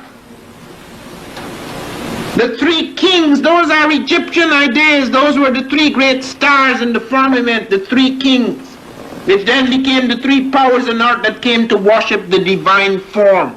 It's all there. It's on the temples of Luxor before the birth of Jesus. And then when Jesus came, making myth real as only gods can do. When Jesus came and he died, the sword that was pushed into him was a European sword. The Romans cut him to pieces because the Jewish high priest wanted it. Because Jesus challenged, as all rebels do, as all men of truth do, challenged the order of the day. And he had to be sacrificed for that. It was Isis and her little child Horus, suckling at her breast, that was worshipped throughout the world as Mary and her child Jesus. And when we first see Jesus on a coin in the 2nd century AD, there is a Roman face, European, and on the other side is a man with dark skin, woolly hair, and a Semitic nose, an Afro-Semitic type, who is represented for the first time physically, Jesus the Christ. And all this has been pushed aside. But it's there. As you go back, you find these figures, you find the profound impact of the black woman on the world. And some extraordinary women appeared in the world. Makeda, the Queen of Sheba. This is no myth. We have found stories about her in the Kebra Negast. It's been translated now, and we could see what actually happened. As it was represented in some of the Jewish chronicles, it appears as though this woman was just a beautiful black woman, and she came to Solomon's court, and Solomon got very obsessed with her and built this fantastic palace and then gave her a son, and she went back to Ethiopia. It was not as simple as that. It was not confined to romantic concerns. The reason why Solomon was paying such tremendous respect to the Queen of Sheba is because the Queen of Sheba had a larger empire than Solomon. One of her merchants, Tamarin, alone, had more than 300 camels and more than 500 ships. One merchant. She controlled a part of Ethiopia, a part of Egypt, a part of Persia, vast domains. And she was involved in a very important trade. A very important trade links had been established by her. She therefore went to Solomon as an equal. Solomon built a palace, or at least a room within his palace, where the walls were made of fine crystal from the floor to the ceiling, and treated her with enormous respect because it wasn't just romantic, it involved trade links and connections. Trade links and connections. When she came back to Ethiopia, she bore a son for Solomon, Menelik I. That is the longest line in the world. There is no line, by the way, there is no line in the history of monarchies in the world that is as long as the Ethiopian. It dates from the romance between the Queen of Sheba and Solomon and goes all the way down to Haile Selassie with just a break of about 300 years. We find, however, that the Ethiopians who had moved up into Egypt, even though the woman was more important, or certain aspects of the woman was more important than the man, when that movement went up into Egypt, you find the male priests trying to seize power from the woman. So they built a concept of the sovereign, the pharaoh, as something that could only be a male, because there were certain things that they associated symbolically with the pharaoh. So even though women became powers behind the throne, it is only when they came to the end of a dynasty they allowed a woman to reign. And then came extraordinary women who reigned anyway. Hatshepsut was one such woman. She refused to accept that the male heir should reign. She said, no, no, no. And they said, but you are not male, you cannot be the true pharaoh. And she says, yes, I'm male, and she stuck a beard on her chin. And she said, I dare you, do not call me she, call me he. I'm in charge. And she said, I came as Horus, darting fire among my enemies. And everybody was afraid of her. For half a century, no one on earth, male or female, wielded such incredible power. And the thing about her, and it's very important to note because it seems to run through the history of great women, is that they were not just power hungry. She had to assert her power, and she had to blend and merge both male and female, what had become to be accepted as male and female attributes, in order to assume the full pharaonic power. But she was not so much concerned, as males usually are, being first the hunters and gatherers, whereas the women protected and built the household, that the strange thing we notice with women, it is very rare that they get involved in expansionist wars. Whenever a woman is fighting, she's fighting a battle of revolution against an invader. We find that again and again. There is only one exception I have found, and that is Queen Judith, a Falasha Jew, a black queen, who was very angry with the Christians. Something had been done to her in her childhood. We always have exceptional cases because of personal quirks. She wanted to kill all the Christians, and she ravaged their lands. That is one exception. In the other cases I know of, in particular in the case of Hatshepsut, and one or two other queens I shall mention, they engaged in necessary war, never in expansionist war. They built the most remarkable temples. When you go and see Hatshepsut's temple, it is unbelievable. The only other man, the only other pharaoh who built incredible statues and temples like her, I think, was Ramesses the Great. Her temples were extraordinary. And she didn't just build, she traded. We find her with great ships, some of the most remarkable ships of ancient times, going right up into Somalia, bringing back things out of the heartland of Africa back into the Egyptian world. And you find that there are other queens who did not assert themselves with such aggressive authority, but yet had fantastic power. Queen Tai, or Queen T, is one such woman. That is the one I admire most, because in spite of her incredible power, which also lasted for half a century, she crystallizes within her the fantastic power of a great queen. She crystallizes within her not only that authority, but also the finest things we associate with woman. When she was 13 years old, still a child, she married the Pharaoh, who was 53. She bore him several sons. Almost all her sons are immortal. Akhenaten was her son from this marriage. Tutankhamun was her son from this marriage. Smenkhare was her son from this marriage. She bore him 4 sons. 3 of them are of tremendous importance. And he loved her. Her Pharaoh loved her to distraction so great that he refused to listen to the priests who insisted that when he carved her out, she should be knee-high, that he should show his incredible godlike authority over her, the woman. He said, no, no, sir.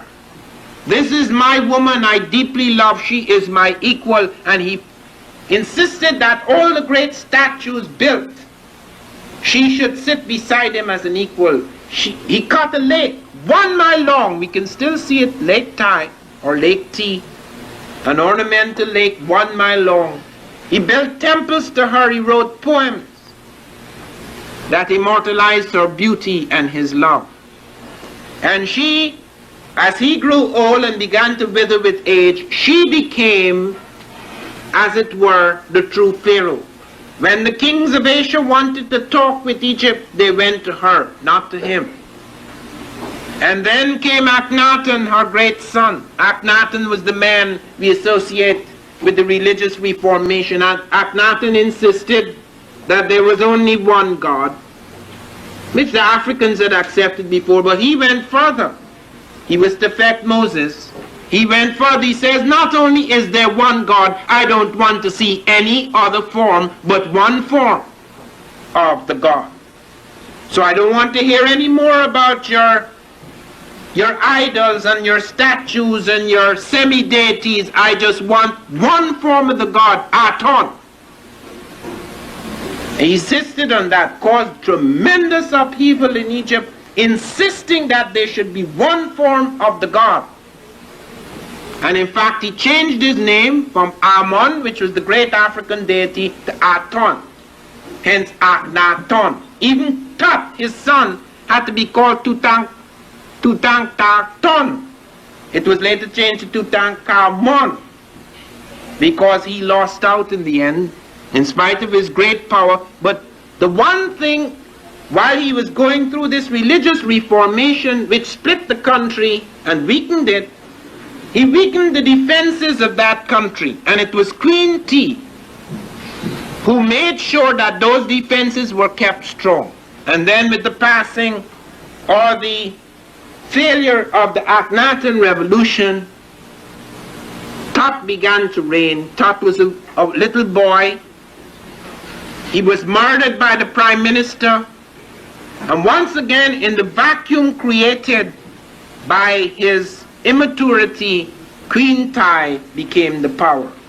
So that in all that time, all the upheavals and under times of weakness and challenge, Tai became the force. And she was not just a force in terms of her great authority over Egypt. She was a woman of great beauty.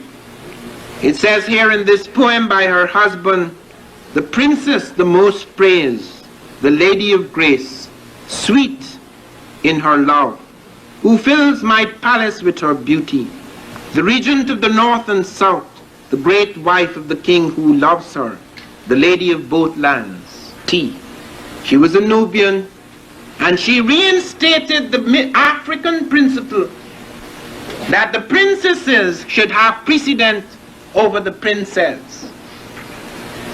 And her beauty was such, and her authority was such, and her nobility was such, that everything she did, everything she wore, everything she was imitated by other women. Her eyeshadow, her earrings, her jewels, her necklaces, everything, her wigs, all of these were imitated by the women of the court and the common women.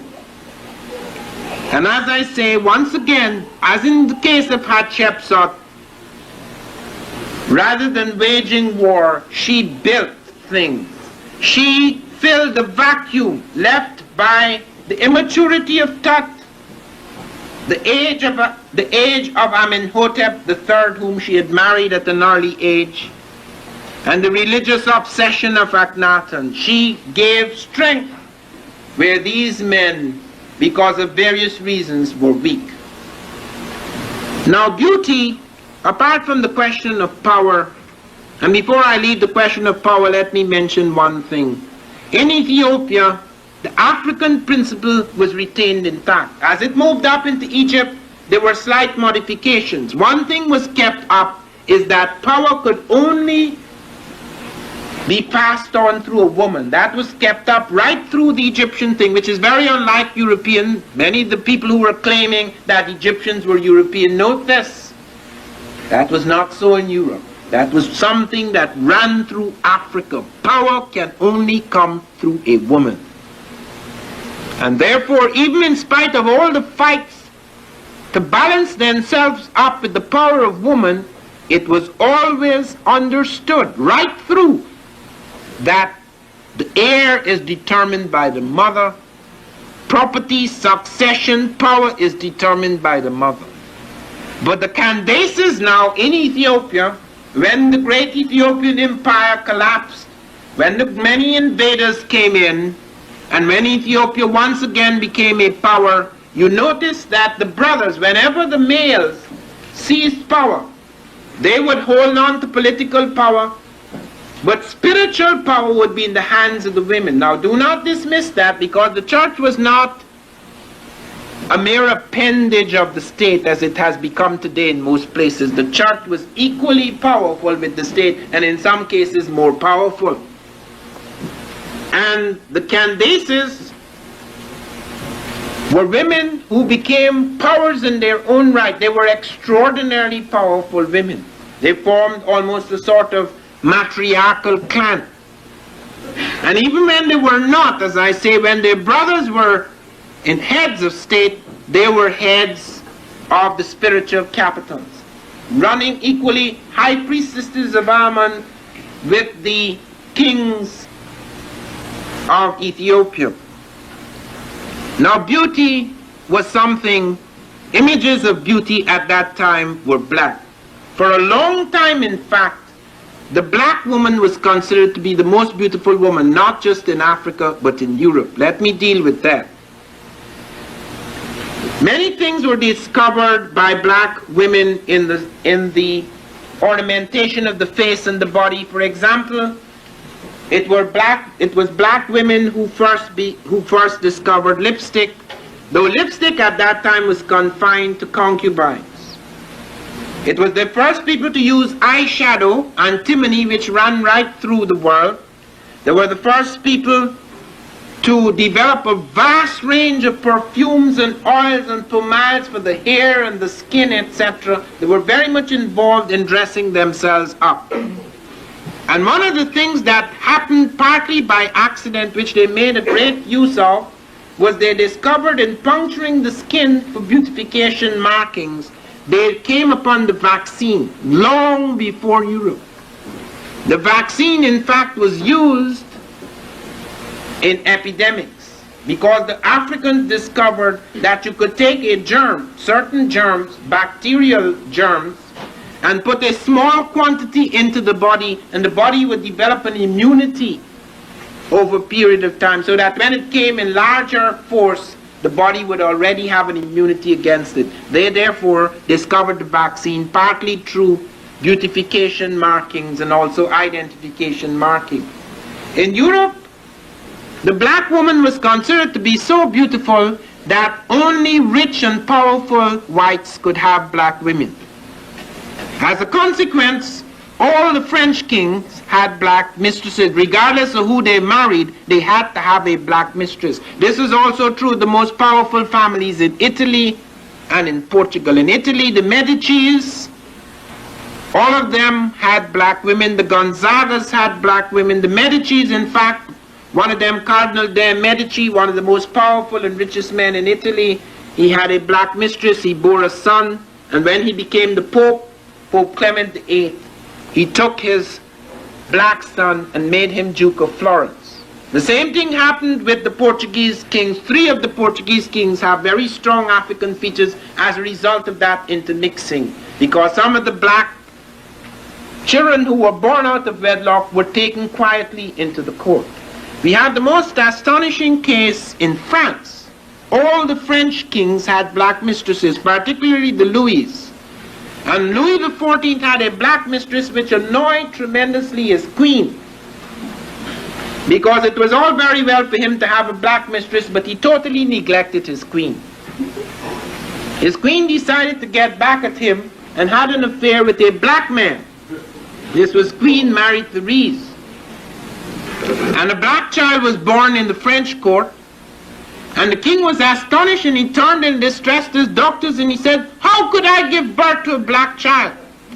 And the doctors looked at him quite calmly and said, "Your Majesty, it is quite possible that while your wife was pregnant, that black man in the court, Nabo, looked at her, and the child turned black." And the king said, "It must have been a very penetrating look." Nabo disappeared. We don't know what happened to him. But such a scandal occurred that they had to take the black daughter of the king and queen of France and put her in a monastery. She became quite famous. She became known as the Black Nun of Moray. And the Duke of Chartres fell in love with her.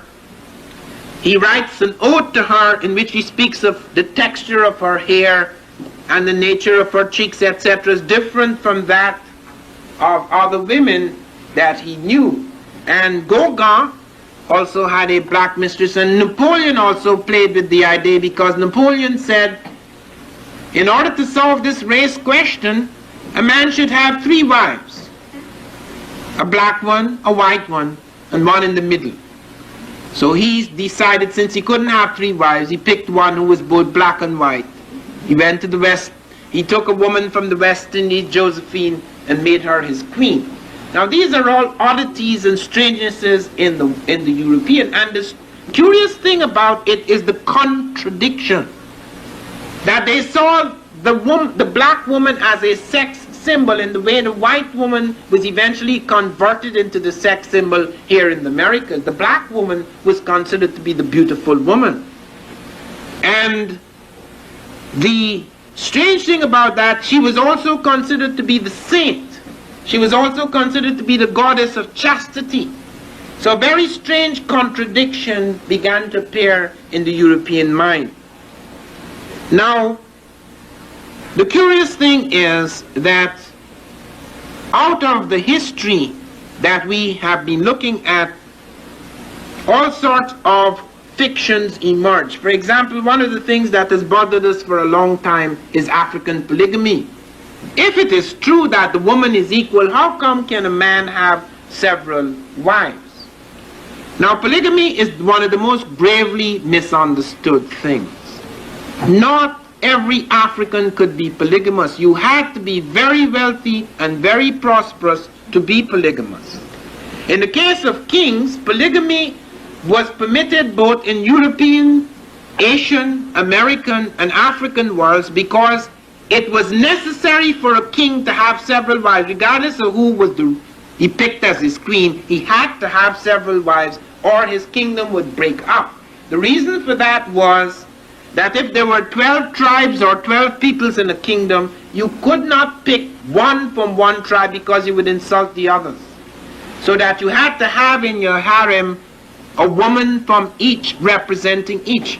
But one of the things that people misunderstood, they thought that polygamy arose out of some kind of lust.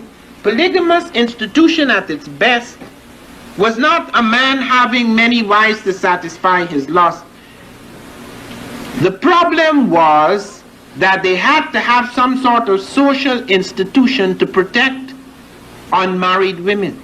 Not everyone in the harem, therefore, was married by the man. A man's mother could be in his harem. A man's sister could be in his harem. Those are not his women in a sexual sense, but they are part of the household that he must maintain. And to marry a woman was no simple matter. One didn't just flick one's fingers and marry. One had to maintain that woman and her children. The Africans were very serious about that. I spent a year in Africa studying law, Swahili law. I wrote the Swahili dictionary, the first Swahili dictionary of law. And I had to go about the courts in Africa, and when I was coming out of Europe, my teachers told me, you see, the African doesn't really respect women, because in Muslim law, all you have to say is, nimikuacha, nimikuacha, nimikuacha, I divorce you, I divorce you, I divorce you, and it's all over. When I got into Africa, I found it was not true. The only woman you could tell that to is a virgin. If you married a woman behind the veil, and you lifted the veil off that night, and you were quite unpleasantly surprised by what you saw, you could say to her, I divorce you, I divorce you, I divorce you, and walk away. But once you entered her, you were in serious trouble. The law would follow that through and see whether she became pregnant. If she did, you would have to support that child. There was no nonsense about that. That was hard law. Wherever I went, it was hard law. And in fact, there was one case that came before me. That is the first time in my life I dropped English for half an hour. It has never happened again. I learned several languages, but I never dropped English in my head. I would make quick computerized translations. But once I was sitting in the court, and I was being treated as a magistrate because although I had tried to convince the people I was working with in Africa that I was not a magistrate, that I was not inspecting the books, in England I got the word kuchagua mixed up with another word, and kuchagua is not to inspect as an inspector, but it also means that you are examining and checking these people out. So every time I said, I have come here, Kuchagua, to inspect the books, the magistrate would start to tremble because he think I was sent from the central government, Nyerere's government, to check him out. So sometimes I would find all court business was stopped because this curious, strange inspector had arrived. Now when I started to really inspect those cases, I began to discover 99% of the divorce cases were brought by women. And women had a right to demand things out of men if they were not supporting their children, and to demand things out of them if they disappeared. They could even take their property away if they suddenly decided to disappear in order to relinquish their responsibility. And in that polygamous institution, it wasn't a case of a man standing like a great lord.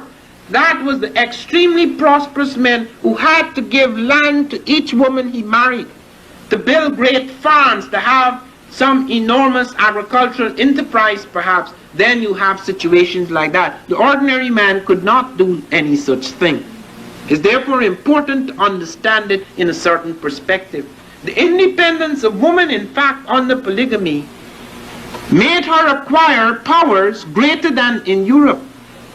So that whereas the woman in Europe emerged as a kind of serf to the man, and it is only quite recently because of strange new economic changes, sudden economic changes in Western economy, women have become as powerful as men. So powerful and so sudden is that power in the European world that lots of men retreat into homosexuality. They're not accustomed to finding equality in women.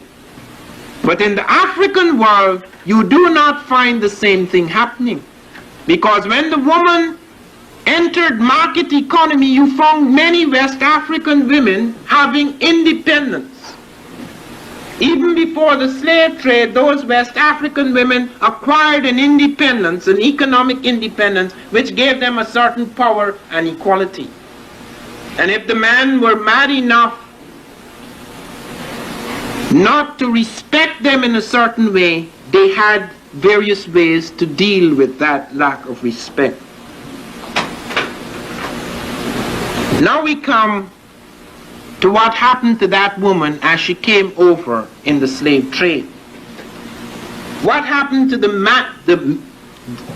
black male was extremely unfortunate in relation to the black female, because even though the black female suffered tremendously, as did the man,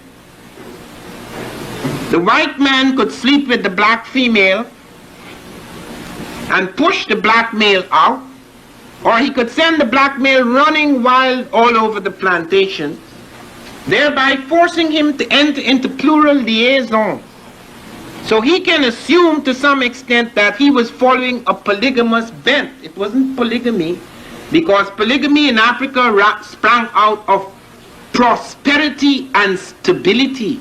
The polygamous relationships here sprang out of the opposite, economic insecurity and instability.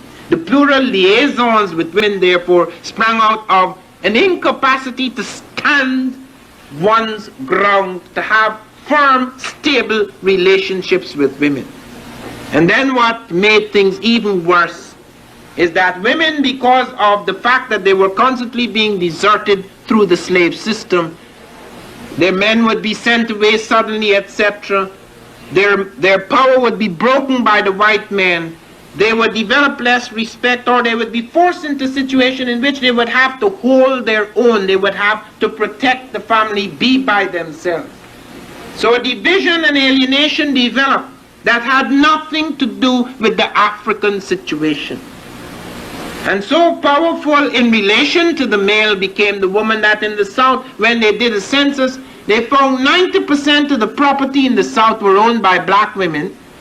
90% of the property owned by the whites were owned by white men. In other words, only 10% of white women owned property, largely through death, whereas 90% of black women owned the property owned by blacks. So that you get a shifting occurring. And you have to understand, therefore, what was continued and what was discontinued as a result of the shock, the various things that happened as a result of the shock of the slave trade. We have to understand that a great crisis has arisen in the black family. It is not an easy thing. We have been fed with images of white beauty, for example, for a long time.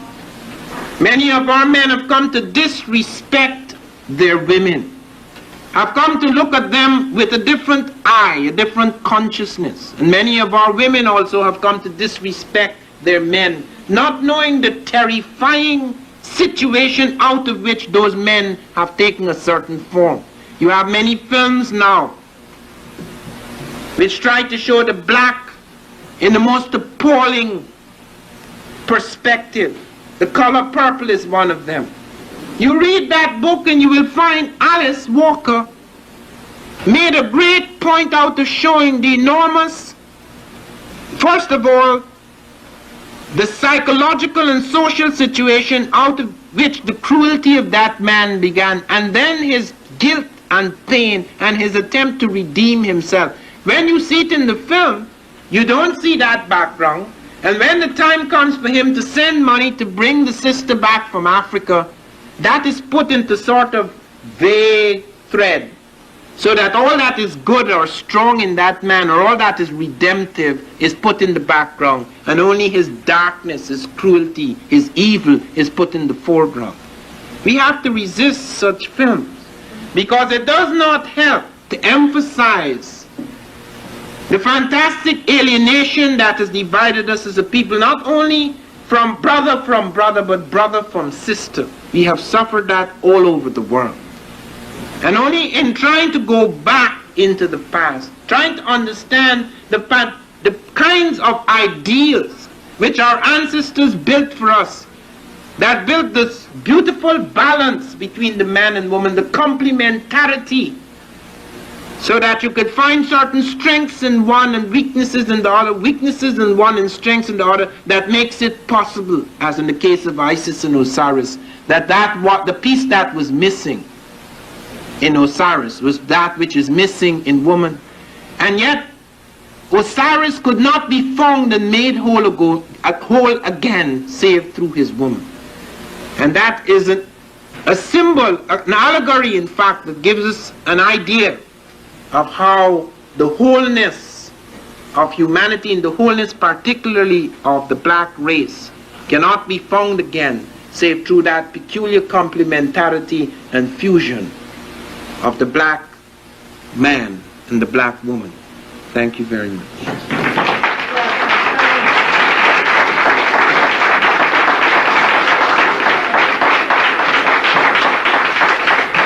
Dr. Ivan Van Sertima. Oh, yes. You want to rest for a minute? No, go right. I want to remind you before question time that a new expanded version of the book Black Women in Antiquity has been issued today. This is the first batch of the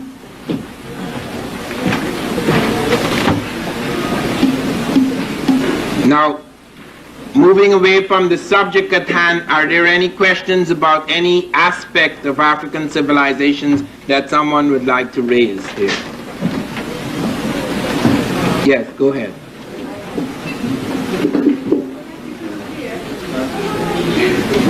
In the beginning of your lecture, you mentioned about Speak into the mic. Okay. Yeah.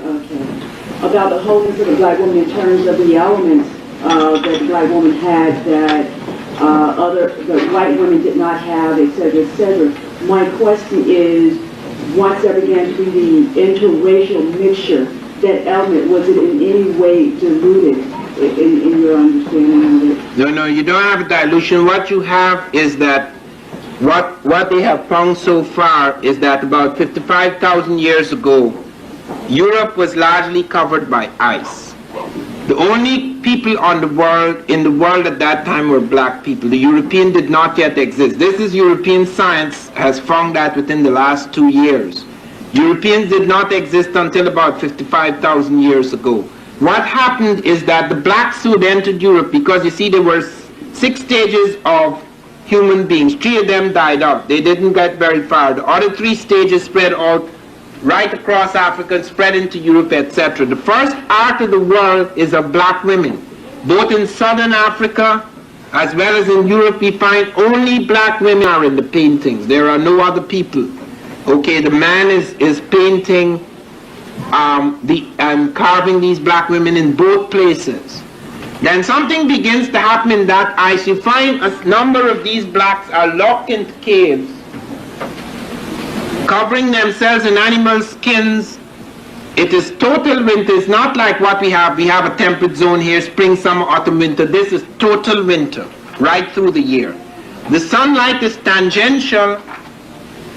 The pigmentation of the skin, which is vital for the birth of man, vital particularly to be retained in the tropic and tropical countries of the world, that pigmentation shields them away from the sunlight, because the sunlight is abundant in the tropics and subtropics.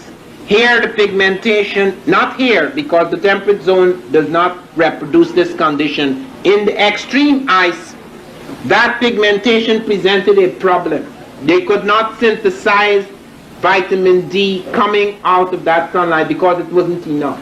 Hence you find albino types began to emerge. This is natural, and the Africans can produce the white, but the white cannot produce an African without mixture, because the African contains all the genes. Okay, so the albino type emerges, and this becomes a stabilized type in the ice because it is protected. Okay, the change of pigmentation affects not only skin color, it affects color of the eyes, color of the hair.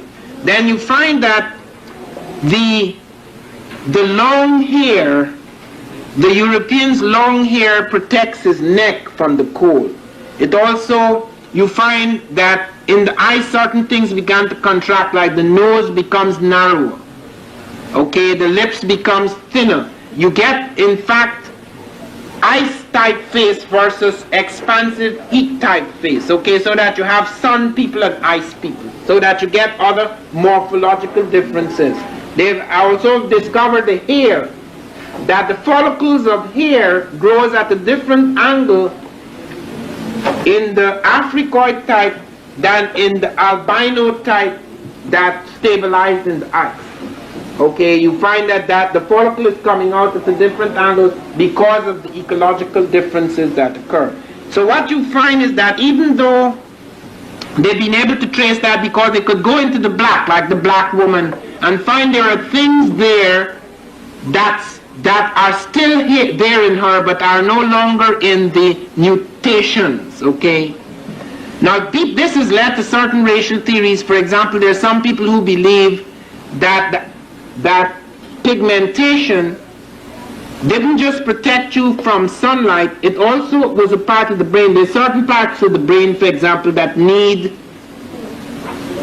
melanin. The pineal gland needs melanin. And it is believed by some people that because the European, his melanocytes became inactive, there was a calcification of the pineal gland. Okay? And some people have tried to make something of that. Now, I do not like to get racial theories. I do believe that whenever you have a mutation, it becomes advantageous once it's stabilized, okay? The African is equal. There is no question about his equality with other people, but you can't say the European is inferior. There are theories now that because of that mutation, he is inferior. But that would then stabilize and it would become normal, okay, so that you would have the normalized deviation, so that you do not have inferiority between races. You can have inferiority between individuals, and that can be determined sometimes by lack of opportunity or lack of thrust, okay, within the individual itself, but you do not have across races. You do not have inferiorities, in spite of the fact that you may find in some, like in the case of the African, combinations of all possibilities, which you do not find any longer in the European. Okay. If there are any more questions for Dr. Van Sertima, please come up. Good evening, how are you, Dr. Sertima? I had a question to ask you, but I thought of another question as well that brought it to my attention. you mentioned earlier about the black woman being the origin of Homo sapiens. Yes. Could you expound on that further? And if she was the first, how did she come about? Where did she come about? How She came out of the ape ago. We left the ape, and then we went through various stages. First, we have Australopithecus bossai and Australopithecus gracile. These are not proper Homo sapiens. These are inferior forms. They are middle forms between the ape and man. They stand up almost straight, and they walk about, and they begin to develop thumbs. Okay, so that they do not have the inferior traits of the ape, and then they develop a bigger brain. But it passes through many stages before eventually you find Homo erectus with the great thumb and the very firm spine and the growing brain. And then after that you have various forms of Homo. You have Homo erectus, then you have Neanderthal man. Neanderthal man is also an African who enters Europe. But it's not complete because it has a missing lobe in the brain. That's male and female, missing lobe in the brain. And then you get final man. That is Grimaldi man, and that is the woman. Out of southern and eastern Africa, that is the black woman. Total, final, complete Homo sapiens sapiens that produces other people. That is the fundamental mother of mankind. Yes. Yes, Dr. Van Sertima, in your role in rewriting the history of the world, in Africa, how much attention or where do you place the black woman in Africa? The black woman is placed in a very significant role, but as I pointed out at the beginning of this lecture, we still do not know enough. Just as it took us a long time to find out about the black role in history, we have only found that out recently. So many areas of black history have been obscured that I pointed out this is even more difficult for the black woman. It's not a completed story. It is something that is constantly being revised. You see, when these histories are completed in the next few years, they have to revise them all the time, so that it is not, we will not have the complete story, we will have a different story that will redeem the history of the last 500 years. For example, I am largely going to be responsible for the scientific history of Africans, and you will have a totally different vision of African contribution to scientific development in the world and its impact on Europe, etc. But you're not going to have a totally complete picture because every year we're going to find something new in Africa. So every time, every 5 years, they have to do the new book. Now, it's not, you don't start from scratch, but you add and you add and you add. So it's a constant revision that will go on. Black women have to get involved in this. They have to become involved in this, and they have to find out more about what happened, what is hidden in the crannies and the nooks and crevices, etc. Because there's a lot more, and it can only be found through research. Yes. Dr. Van Sertima, I want to thank you for an excellent lecture. I'm interested in asking if you're going to be going to Mexico anytime soon on the summer tours, because I'd be interested in going to the Olmecs and Von Mills to see a little bit more about they came before Columbus. I don't know how to answer that question. I am extremely overwhelmed. I'm teaching at Rutgers, I'm teaching at Princeton, I'm editing a journal, I'm proofreading it, selecting it, doing secretarial work on it, distributing it. I'm the accountant, the tax man, everything. Then on top of that, I lecture in 20 states. I have absolutely no more time or energy left. I can't go on these trips. Perhaps in the next 5 years, when I am freer, I have some spare time. All of my time is plotted hour for the next 2 years. Okay, I don't have any spaces left. When I do, I will continue those voyages. Thank you. Okay, thank you. We'll make this the last question. What specifically are those elements that are present in black women? I don't know. Those of you who are interested, by the way, let me say tomorrow at 4 o'clock in the Woodrow Wilson building, Dr. Charles Finch, who's an expert on this subject, Dr. Charles Finch, will be speaking on the origins of man. He will explain in this lecture, doctor as he is, who's done a lot of work in this subject, exactly what we know in the world at the moment as to what actually happened in that transition, how hair changed, how color changed, when it changed, what precisely lies in the blood that can tell us about those changes. Things like the Sutter factor, the Keller factor, the Diego factor, precisely the kind of questions you're asking. Okay, an anthropologist like myself can give you a report, but when it comes to the technical details of what is happening in the blood that can tell you what are these elements that survive, that is only a doctor can do that. The people who made the discovery at Oxford are hematologists. Okay, people who are actually have these instruments that go into the system and study the blood in the lab and could tell you the precise point in time in which the chemical change begins to occur. Okay, so that is something that you...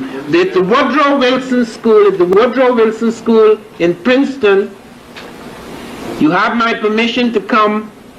It's in Bowl 5, Woodrow Wilson School, Bowl 5, and it starts at 4 o'clock. It's open to the public. Bowl 5 at 4 o'clock. He's giving 2 lectures, in fact, Origins of Man and Origins of Civilization. Yeah. My last question is, in modern day Africa, is the respect for women and the balance between men and women still present? How has it been destroyed with colonialism and... I don't know. I can't speak on that. As I say, here we can see evidence of it. Here we could see the problem that has occurred between the black male and the black female, a problem which we have to address. What is happening in Africa today, I as a historian do not know. Other people have to make studies of that.